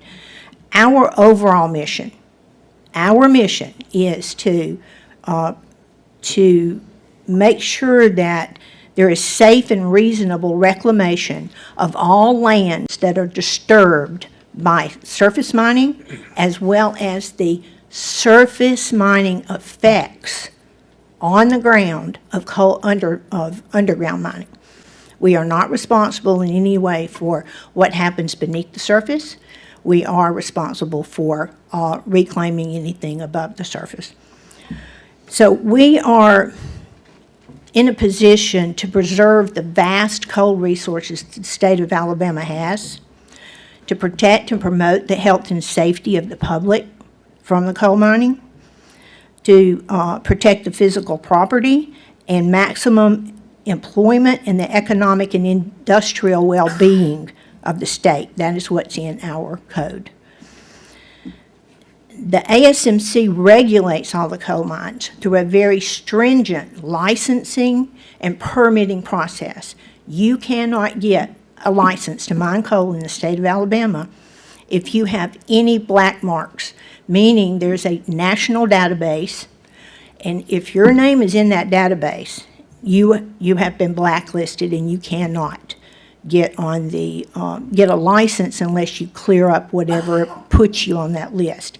If you ever forfeited a bond for a mine site, you're blacklisted for life. You will never get another license, which I think is a great law. So, excuse me, the permitting process is lengthy. If you want to get a new permit, it is a very long process because of environmental studies. You've got the EPA, you've got the Fish and Wildlife, you've got everybody that has to be have their say into that permit. Permit revisions are done. Permit renewals are done every 5 years. We do a mid-year renewal, a mid-year revision at 2.5 years, and then we also do a revision at the end of a review at the end of the 5-year period.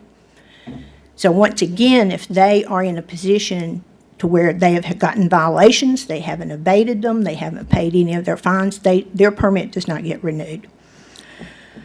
So in addition to that, we have an inspection and an enforcement group that is fabulous. You know, they ask us why we need such souped-up vehicles.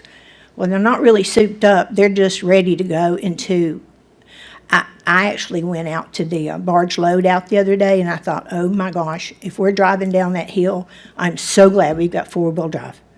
So it's the only thing, we are only responsible, and this is important, for permitted surface property defined as properties within the boundaries of the permit. So we're not responsible for anything outside because we're responsible for the permitted. As Ms. Lindsay said, coal mining in the state of Alabama, and I came down to legislative session not too long ago, but I was asking for money. So one House member that I spoke to said, I didn't know that we were still mining coal. And I said, yes, sir, we are. We're still mining coal, and we're making a lot of money for the state of Alabama. So it's, in FY24, we mined 13.5 million tons of coal with a rough sales value of $2 billion. And this revenue supports thousands of employees, not just at the coal mines. It is supporting the businesses that support the coal mining industry. It supports the libraries and the schools and communities. And within the last 5 years, $1 billion has been put into a brand-new mine, underground mine. It's called the Blue Creek Mine. It's in Tuscaloosa County. With that mine, we will move from the 13.5 million tons to 20 million tons per year, fifth in the nation for mining of coal. And we will, that coal, now, it all depends on the sales price, but this is metallurgical coal. It is coal that is used to make steel. So as the president is wanting to move the manufacturing here, we have the coal to make the steel. And hopefully it'll all come from Alabama. But that right there at the sales price, you're probably talking, north of $4 billion in money coming into the state of Alabama. So it's that, in addition to the severance taxes that are paid on top of the coal mining, that is another revenue stream that's coming into the state of Alabama. So that's kind of my I just wanted to make sure everybody understood that it is a big industry for the state of Alabama and for the employment. One thing I want to say is, as with any industry, coal mining is not without hazards. And the coal mining, in fact, was one of the most treacherous occupations until probably 1977, when they implemented the Surface Mining Control and Reclamation Act. That act, in and of itself, improved the safety of the miners. Not only that, it required the miners to reclaim the property. I don't know, in the state of Alabama, you've got the Alabama Surface Mining Commission. We do active mines, but you also have, under the Department of Workforce, you also have the Abandoned Mine Lands group, and they are responsible for reclaiming all of those pre-1977 mines that nobody reclaimed. We are responsible for making sure that anything post-1977 is actually reclaimed. And in a lot of instances, this reclamation will end up, the property will end up being better than it was before. I mean, there's a beautiful, and I wish I brought a picture, but I didn't. There's a beautiful wildlife area that Warrior Met Coal did out in Brookwood, Alabama. It's absolutely beautiful. If you go out there and you see the animals and the birds, and it used to be a slurry impoundment. So they're required to reclaim this property. So over the last 48 years, since this law was in effect, it is our responsibility to make sure that they are compliant with all of the laws and regulations. We are a Title V agency. Our funding is 50% from the federal grant money, and we have to pony up the other 50%. That 50% comes from violations. It comes from operating expired acreage fees. You're talking about acreage fees, and then you've got your bonding and everything else that comes into just the operational side of the revenues. So we've got several revenue streams. So yesterday, looking at this one, I'm not going to tell you what time I went to bed last night and got up this morning.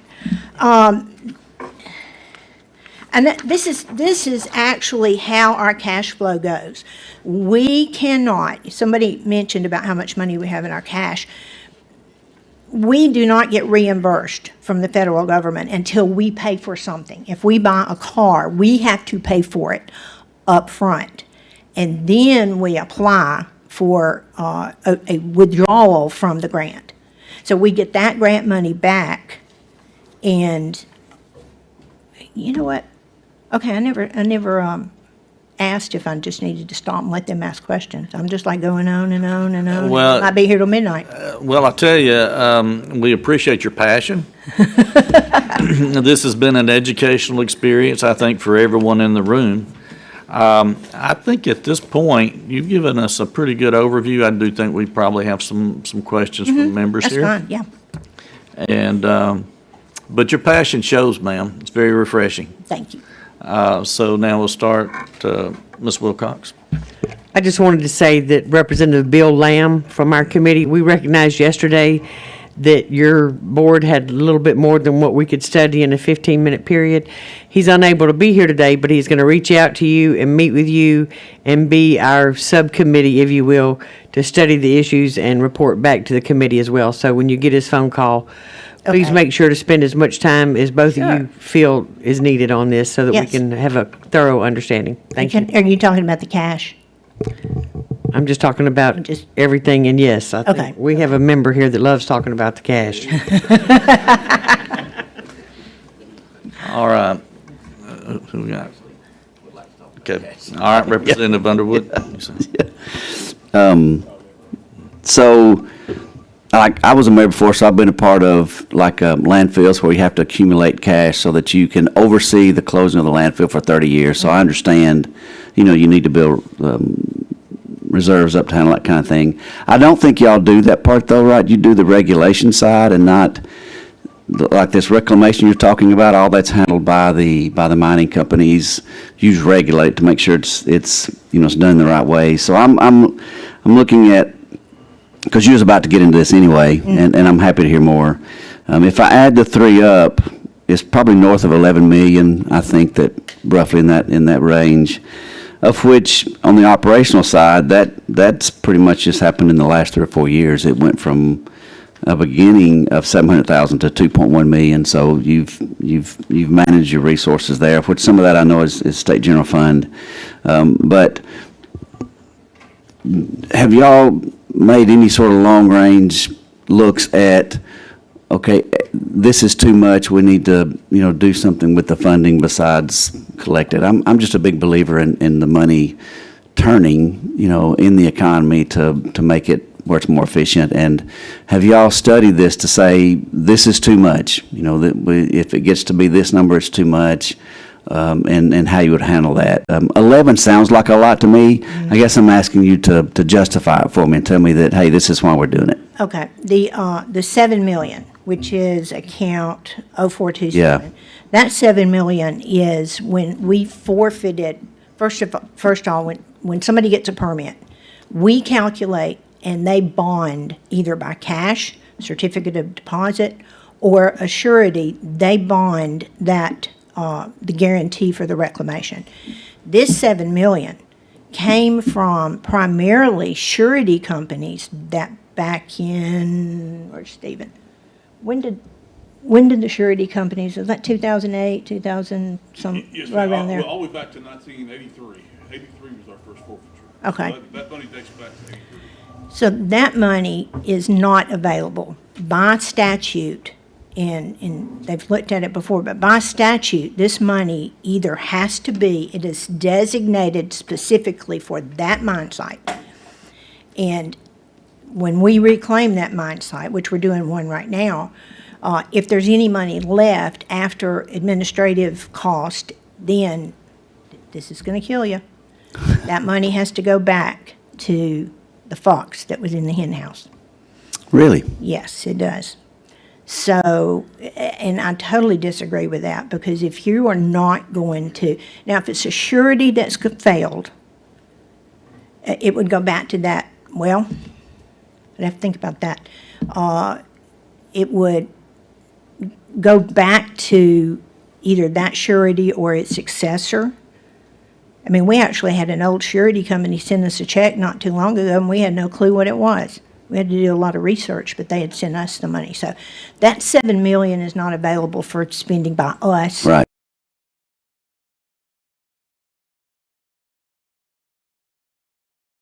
Or anybody. It's so that is a particular project that has been forfeited that has not been reclaimed yet. Is that right? We've got 25 in inventory right now. 25 of them 25, yes. that they forfeited without reclaiming it, like the one you described. Right. Is that a high number? Not really, not comparatively to other states, Yeah. because we're really tight on our bonding. I've been told that Good. Alabama's bonding program is more stringent than just about anybody in the U.S. But that's a good thing. Yes, it is. Yes, I encourage that. So that money theoretically will be spent to put the land back in the fashion it was before it started. Exactly. At some point in time. Yes. So with 25 of them, what's the time? I mean, is that 20 years? Is it? I mean, I assume the process of coal mining is done. Yes, it is done. The company's left and they said, we're not going to put it back. We're just done. So it's an abandoned site, basically. Exactly, and we go in and we take out the ponds, or we make sure that the pond is stable. We will take down the high walls. We will. So it's a matter of, when I got there, I was like screaming, not screaming literally, but to Senator Reed about, we've got all these projects and we need to get these done. And so he was aware of it, and then so I actually started a whole department just to focus on those, because nobody had been focusing on getting those done. Yeah. So we've probably taken off in the last 5 years. Where's Brandon? 9. We've 9. taken off 9. I mean, $7 million is not really that much for 25 sites. It depends on if they're small or, Yeah. sometimes they're, sometimes it just takes the landowner saying, yeah, I'll accept it like it is. So- Okay, that's all I had. Thank you, Okay, ma'am. you're welcome. Senator Carlin? So these people that leave these sites, they don't reclaim them. They just forfeit the bond. It goes to the state. You hold it, use that revenue to hire a contractor to come in and reclaim it. Are we licensing these people that are just walking away? Yes. I mean, are we giving them permits? No. They Okay, will so if they never- walk away, they don't get another permit to operate? Ever will get another Okay. permit. Senator Gavan? But you said something about giving the money back to the Fox. I mean, are we, if there's money left over, we're giving it to the wrongdoer? If there's money left over. And are you getting an administration fee on top of that, or are you just getting your hard cost? We'll just take, I think we've got maybe 10% in the bonding section of it. But I've been told by the legal department that all of that money has to go back, because the bond document does not state that we will get any administrative money, even though I have people working on these forfeited mine sites. So This is not tied to their being reinstated or continuing, but I think it's something we need to look at. Yeah, I agree. I think that's something that needs to be rectified. It's not good when someone benefits for doing wrong. Well, we've got sites that we don't have enough money for. We've got sites that has zero available funds that we could use to do the other ones. So I'm fully in agreement with that. Yeah, I think that's something that we will take a look at and see what we can Okay. do with that. That'd be super. Any other questions from? Okay. All right, ma'am. We thank you very much. You are You've been a welcome. wealth of information today. Thank you. I really appreciate you guys, because we need a strong group here. So thank you. Mr. Chairman, Yes, sir. Ms. Love, when I'm quiet, that's a real good sign. Oh, is it? Yeah, when we talked on the phone one day, you weren't quiet. I think you were a little upset with me, but that was okay. Well, you've put your work into this, and I've read through everything you've put. You've justified what you're doing, and I appreciate that. So, thank you. And I would, can I speak? Yes, sir. And I would encourage you to get with, if you've got legislators there, that you can propose a solution how to resolve that. If we have to do it through legislation, we need to hear from you and your board members Okay. to try to get this, because, oh, we can? Okay. We're very open to help you solve those problems. That's great. That'd be very good. We do need to increase our fees. We haven't done that in quite a while. And so that's one thing I want to get on the docket for the next session. Yeah, just get with me or any committee member, and we'll see what we can do. Thank you, guys. Yes, ma'am. All right. Now we're to the 9/11 board. last year, we started fixing stuff.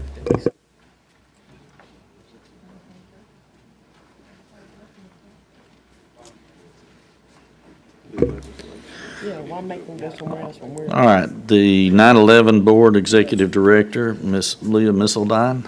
I hope I got that correct. Yes, you did. Thank you, ma'am. Right. Left hand on the Bible, right hand up. Do you swear the statement you're about to give to the Sunset Committee in this matter shall be the truth, the whole truth, and nothing but the truth, so help you God? I do. Thank you. I too have a handout, but Dixie, if you don't mind passing it out, I won't, please don't look at this until the end, because this is mostly for you, Representative Underwood.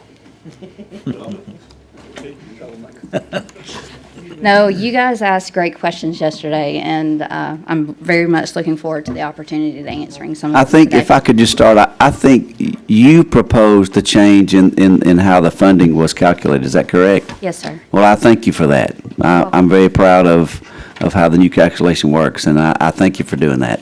Thank you. Yes, ma'am. Thank you for recognizing that. We have put a great deal of work into this. It shows. Thank you. I just wish it was already, I wish we'd started earlier. I know, if we could have That is gotten not it you. effective July 1st, Yeah. that would have been a great birthday present Yes, for me. all right, that's not on you. Yes, yes. Let's sir. go ahead and get on with your Yes. presentation, please, ma'am. So I'm Leah Misseldine, the Executive Director for the Alabama 911 Board. I have the pleasure of having here with me today our staff members, one of our legal counsel, and a couple of our board members. I won't name all of them, but I am certainly not to diminish anybody that's not on our staff or our staff that wasn't. But I would also like to point out that 50% of our staff has served in a 911 center in our lives, and we've answered those 911 calls, so we know the importance of it. And there's nearly 100 years of experience or so of answering 911 calls sitting in these rows behind me, and I'm very proud of that. All right. That said, as you may know, the board is enacting legislation passed in 2012 and essentially centralized the collection of 911 funding in the state. Beginning in 2014, the board served as a pass-through fund for 911 funds to be collected and distributed to local governments. Our enabling statute did allow, if funding was available or left over, for the board to operate our office, pay the examiners for audits, pay carriers for cost recovery, and grants, training, and anything else that districts may have needed if funding was available. In 2019, an additional power and duty was assigned to the board to provide a next-generation 911 voice and data system to all the 911 centers in the state, which dramatically changed the use of the 911 fund. I'll note that prior to the mandate, every single 911 district in the state had voluntarily signed over the extra funding they had been receiving for the board to completely upgrade the 911 system to make it ready for all the technological changes occurring in 911. The initial build-out of the system to all 106 of our 911 centers in Alabama was completed in 2021, despite COVID, where we also had to overcome all the problems that you all know about, and also couldn't go into 911 centers because they were essential personnel and they shut their doors while they could so they could still function. This system is known as the Alabama Next Generation Emergency Network, or ANGEN, or for those of us that are really Southern, ANGEN. Since then, that network has been utilized to deliver the same tool sets to every 911 center in the state. Whether you're in Clark County, Colbert County, Madison County, Macon County, Tuscaloosa, Talladega, it doesn't matter. As a resident or a visitor of the state of Alabama, our board provides accessibility to 911 the same in every one of those districts. If a phone company allows you to place your call or text your call to 911, we make certain the call is delivered. Additionally, when that call is delivered, the network built by our board to all of those 911 centers provides the same tool set and resources to every 911 center across the state. And that means every 911 center has access to language translation services, text for 911, pictures, videos, additional data repositories with alarm activation information, crash data, personal health monitors, enhanced location data. I could go on. But all the bells and whistles that come with what used to be a voice call to 911, we provide that to them. A backup system in the event that their equipment fails, and a standardized GIS data set, which Representative Pringle is not here today. He gave me a call. I have a meeting with him, and he's very interested in our GIS data set, and I am interested too, to see how we're going to partner with other state agencies to make certain that's shared with them. Alabama has one of the best 911 systems in the nation. In 2022, the board's powers and duties expanded once again, requiring the board to certify and train every public safety telecommunicator in the state. When the law passed, we didn't even know how many frontline personnel there were in those 911 centers. As of this morning, there are 1,645 PSTs across the state active, and less than 1%, 0.97% actually, are out of compliance with a minimum standard. That means an overwhelming majority, 99+%, meet a minimum standard that was passed just in the last couple of years. Not only does our board provide dozens of hours of in-person training, as well as virtual training, a virtual learning platform at no cost to the districts, but it also reimburses districts for basic certification and recertification cost of their frontline personnel if they request it. Some districts have told us they've zeroed out their training line item in their budgets based on what we offer and have used those funds elsewhere. That's really been the mission of our board, especially in my tenure as director. If there's a cost that we can lift off the district and bubble up to the board and especially realize economies of scale, that is what we've done. Every good idea and every good program that we have has come from the district as an idea of saying this is what they need.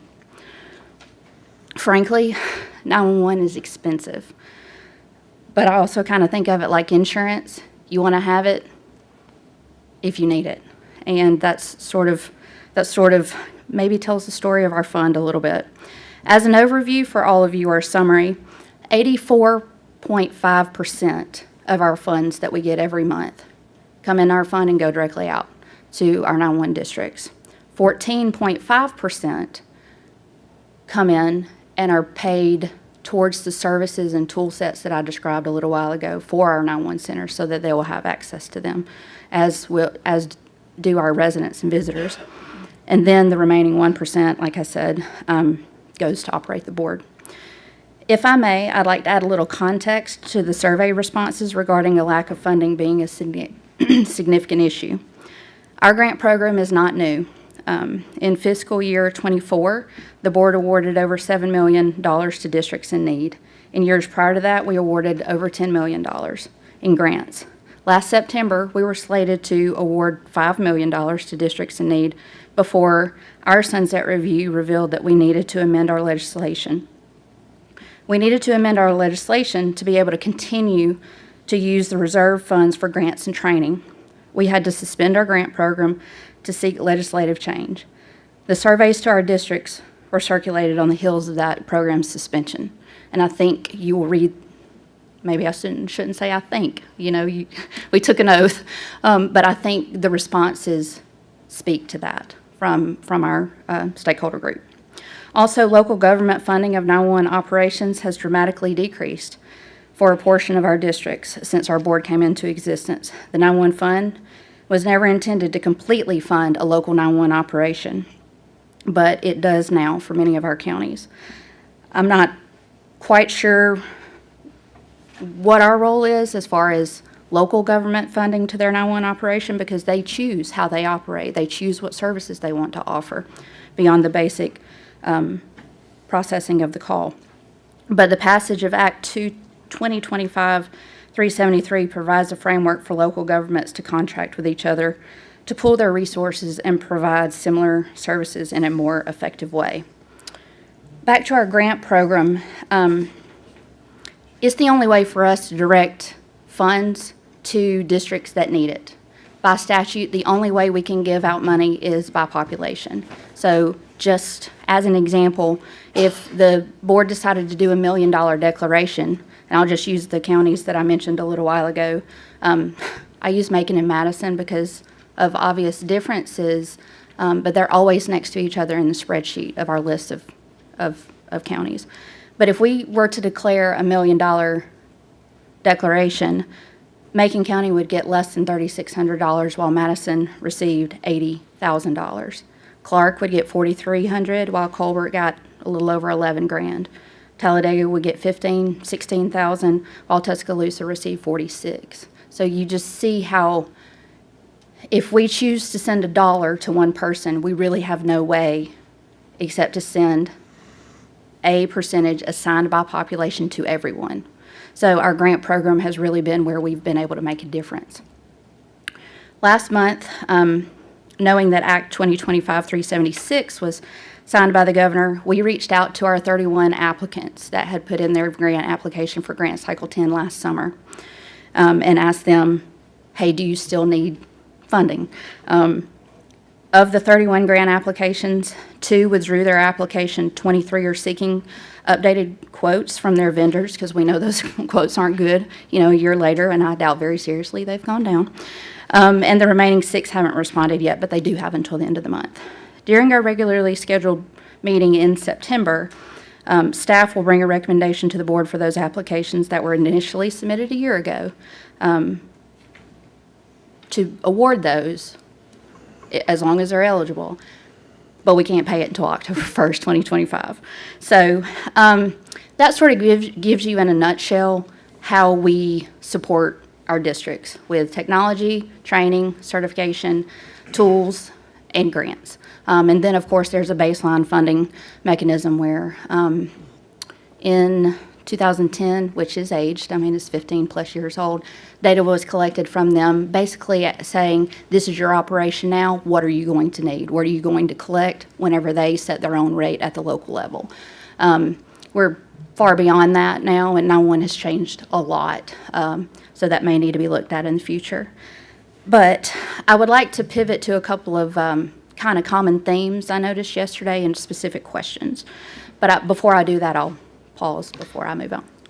Well, we do want you to address the significant issues, so Sure. Go ahead with that, and then we'll ask any questions that Okay. we have. All right, just to answer a question that was asked several times yesterday, our interest earned in our accounts, revenue, and reserves are distributed to our districts. It's distributed by population, but any interest that we get in those accounts, they do go out. The board statutes speak to that their money's held outside the treasury and it's different. And when Ms. Riddle said that yesterday, she said for the most part, it just stays within the general fund unless there's specific language that speaks to something different. And this is one of those instances where that happens. Sure, I didn't make that distinction, but yes, we are outside of the treasury by statute. One of you all mentioned yesterday about silos, and I just want to say that in the realm of emergency communications, we have the pleasure of working with ALEA, the Department of Corrections, Department of Transportation, Alabama First Responders Wireless Commission, to share our resources that we have in 911. And we look forward to being able to, as the kind of the entry point to public safety, being able to help that trickle down technology-wise.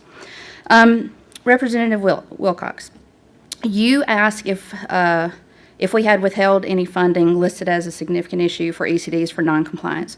We have not. We essentially find that whenever we notify every 30 days or so, every month, a district that they're noncompliant, that we either find that, they didn't take somebody out of our system, so they don't have the CEUs they need, or they haven't uploaded the training or something like that. So I think we've only had 1 or 2 that actually have fallen out of compliance and remained out of compliance more than 30 days. But they're very good to work with us and get the information loaded, so we've not had to do that. You also asked something, not during the review of our board, but another. Excuse me just a moment. Sure. Hold on, I think you were addressing a significant issue when you spoke to Representative Wilcox about her concern. I just want to make sure that you understand that you may not withhold and you shall distribute. Yes. Okay. So your board has the first significant issue is that you've adopted an administrative rule. It is that you're not allowed to adopt. Right. Is it your intention to change that? Yes, it is. Okay, all right, thanks. So, okay. Press on. Okay, all right. We have a few more outstanding questions that we need to work through on that, but yes. Also, you ask whether or not there was any industry-specific reason why a board would hold money in reserves, and I'd like to answer that on behalf of our board. In 2019, our legislation passed to implement that technological system to deliver 911 calls, and among other things. In 2021, the FCC adopted or opened a docket for facilitating implementation of Next Generation 911. This docket focuses on rules and policies to help transition from the current enhanced 911 system to the more advanced NG911 system. Specifically, it aimed to ensure NG911 networks were reliable, interoperable, and accessible, especially for individuals with disabilities.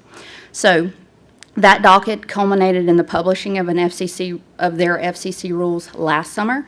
The OMB approved those rules earlier this year, and then we, as a 911 authority within those rules to the FCC, went ahead and submitted our valid request for phase 1, and that is technical. I'll get into it if you need me to, but to say that we as a state have built a system, and carriers, phone companies shall send the data with the call to the 911 network. There's a phase 2 of that. The FCC order is listed in our statute. So what I would tell you is, seeing that coming, it was a slow roll, but we did see that coming, and that's one of the reasons we will be utilizing a number of our funds for being compliant with phase 1, holding phone companies responsible for that, and also the phase 2 part of that we know only 2 of our 911 centers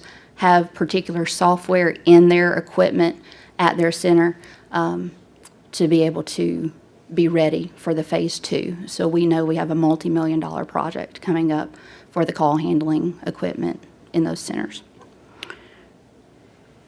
All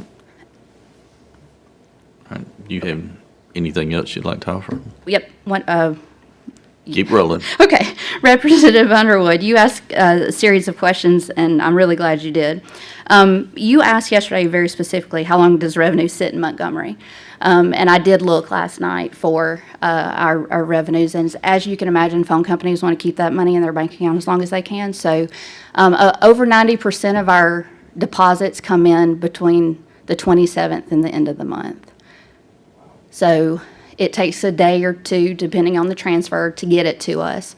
And then we give ourselves 2 to 3 business days in the front of the month, in the beginning of the month. And so by the next Friday is when we do our distribution, the first, so. Okay, all right. You also recognize the anomaly we experienced last September and ask how often that had happened.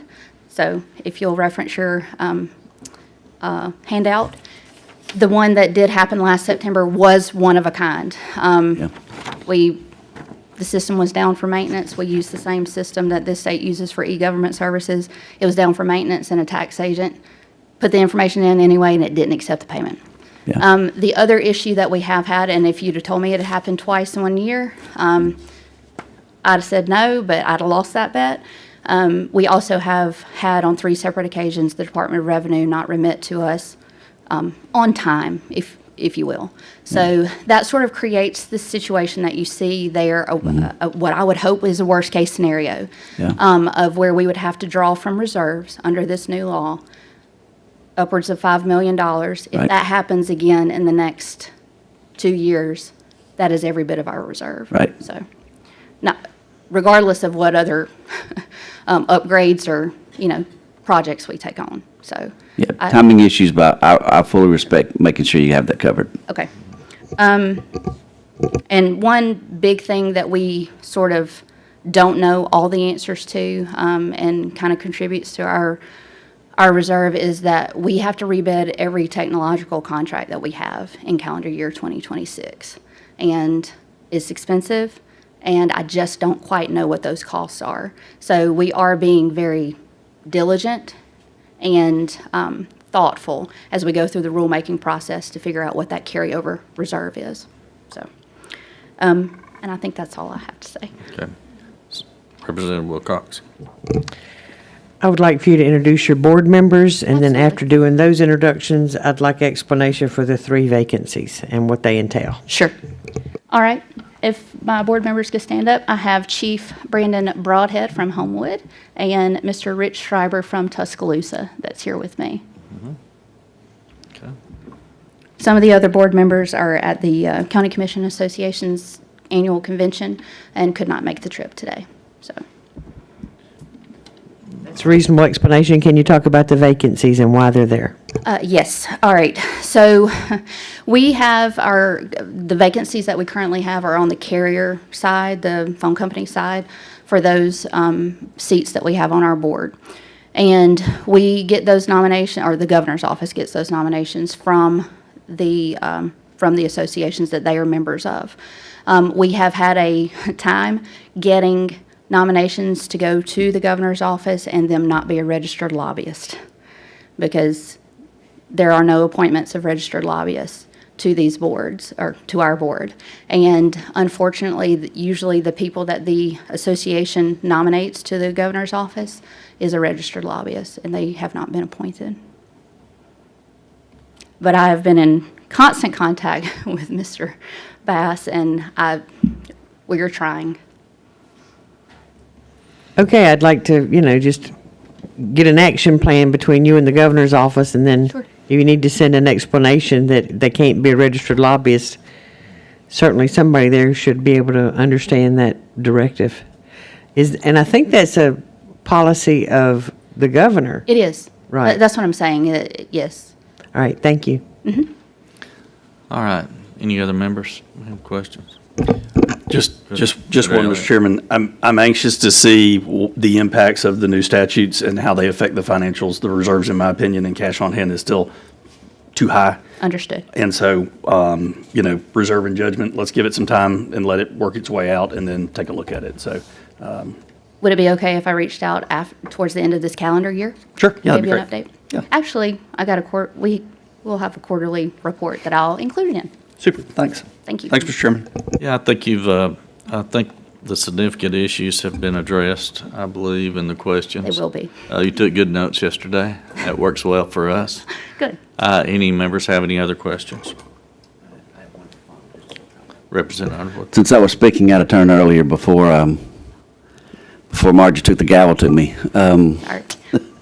rightfully so, I appreciate the new calculations. I want to say that one more time. And knowing that y'all worked on that formula and handled the significant issues going forward from before. So I just wanted to make that comment that I appreciate how you're conducting the business of the 911 board and how you worked well with the public examiners. And so I just want to make that comment before we finished up. Thank you, Mr. Chairman.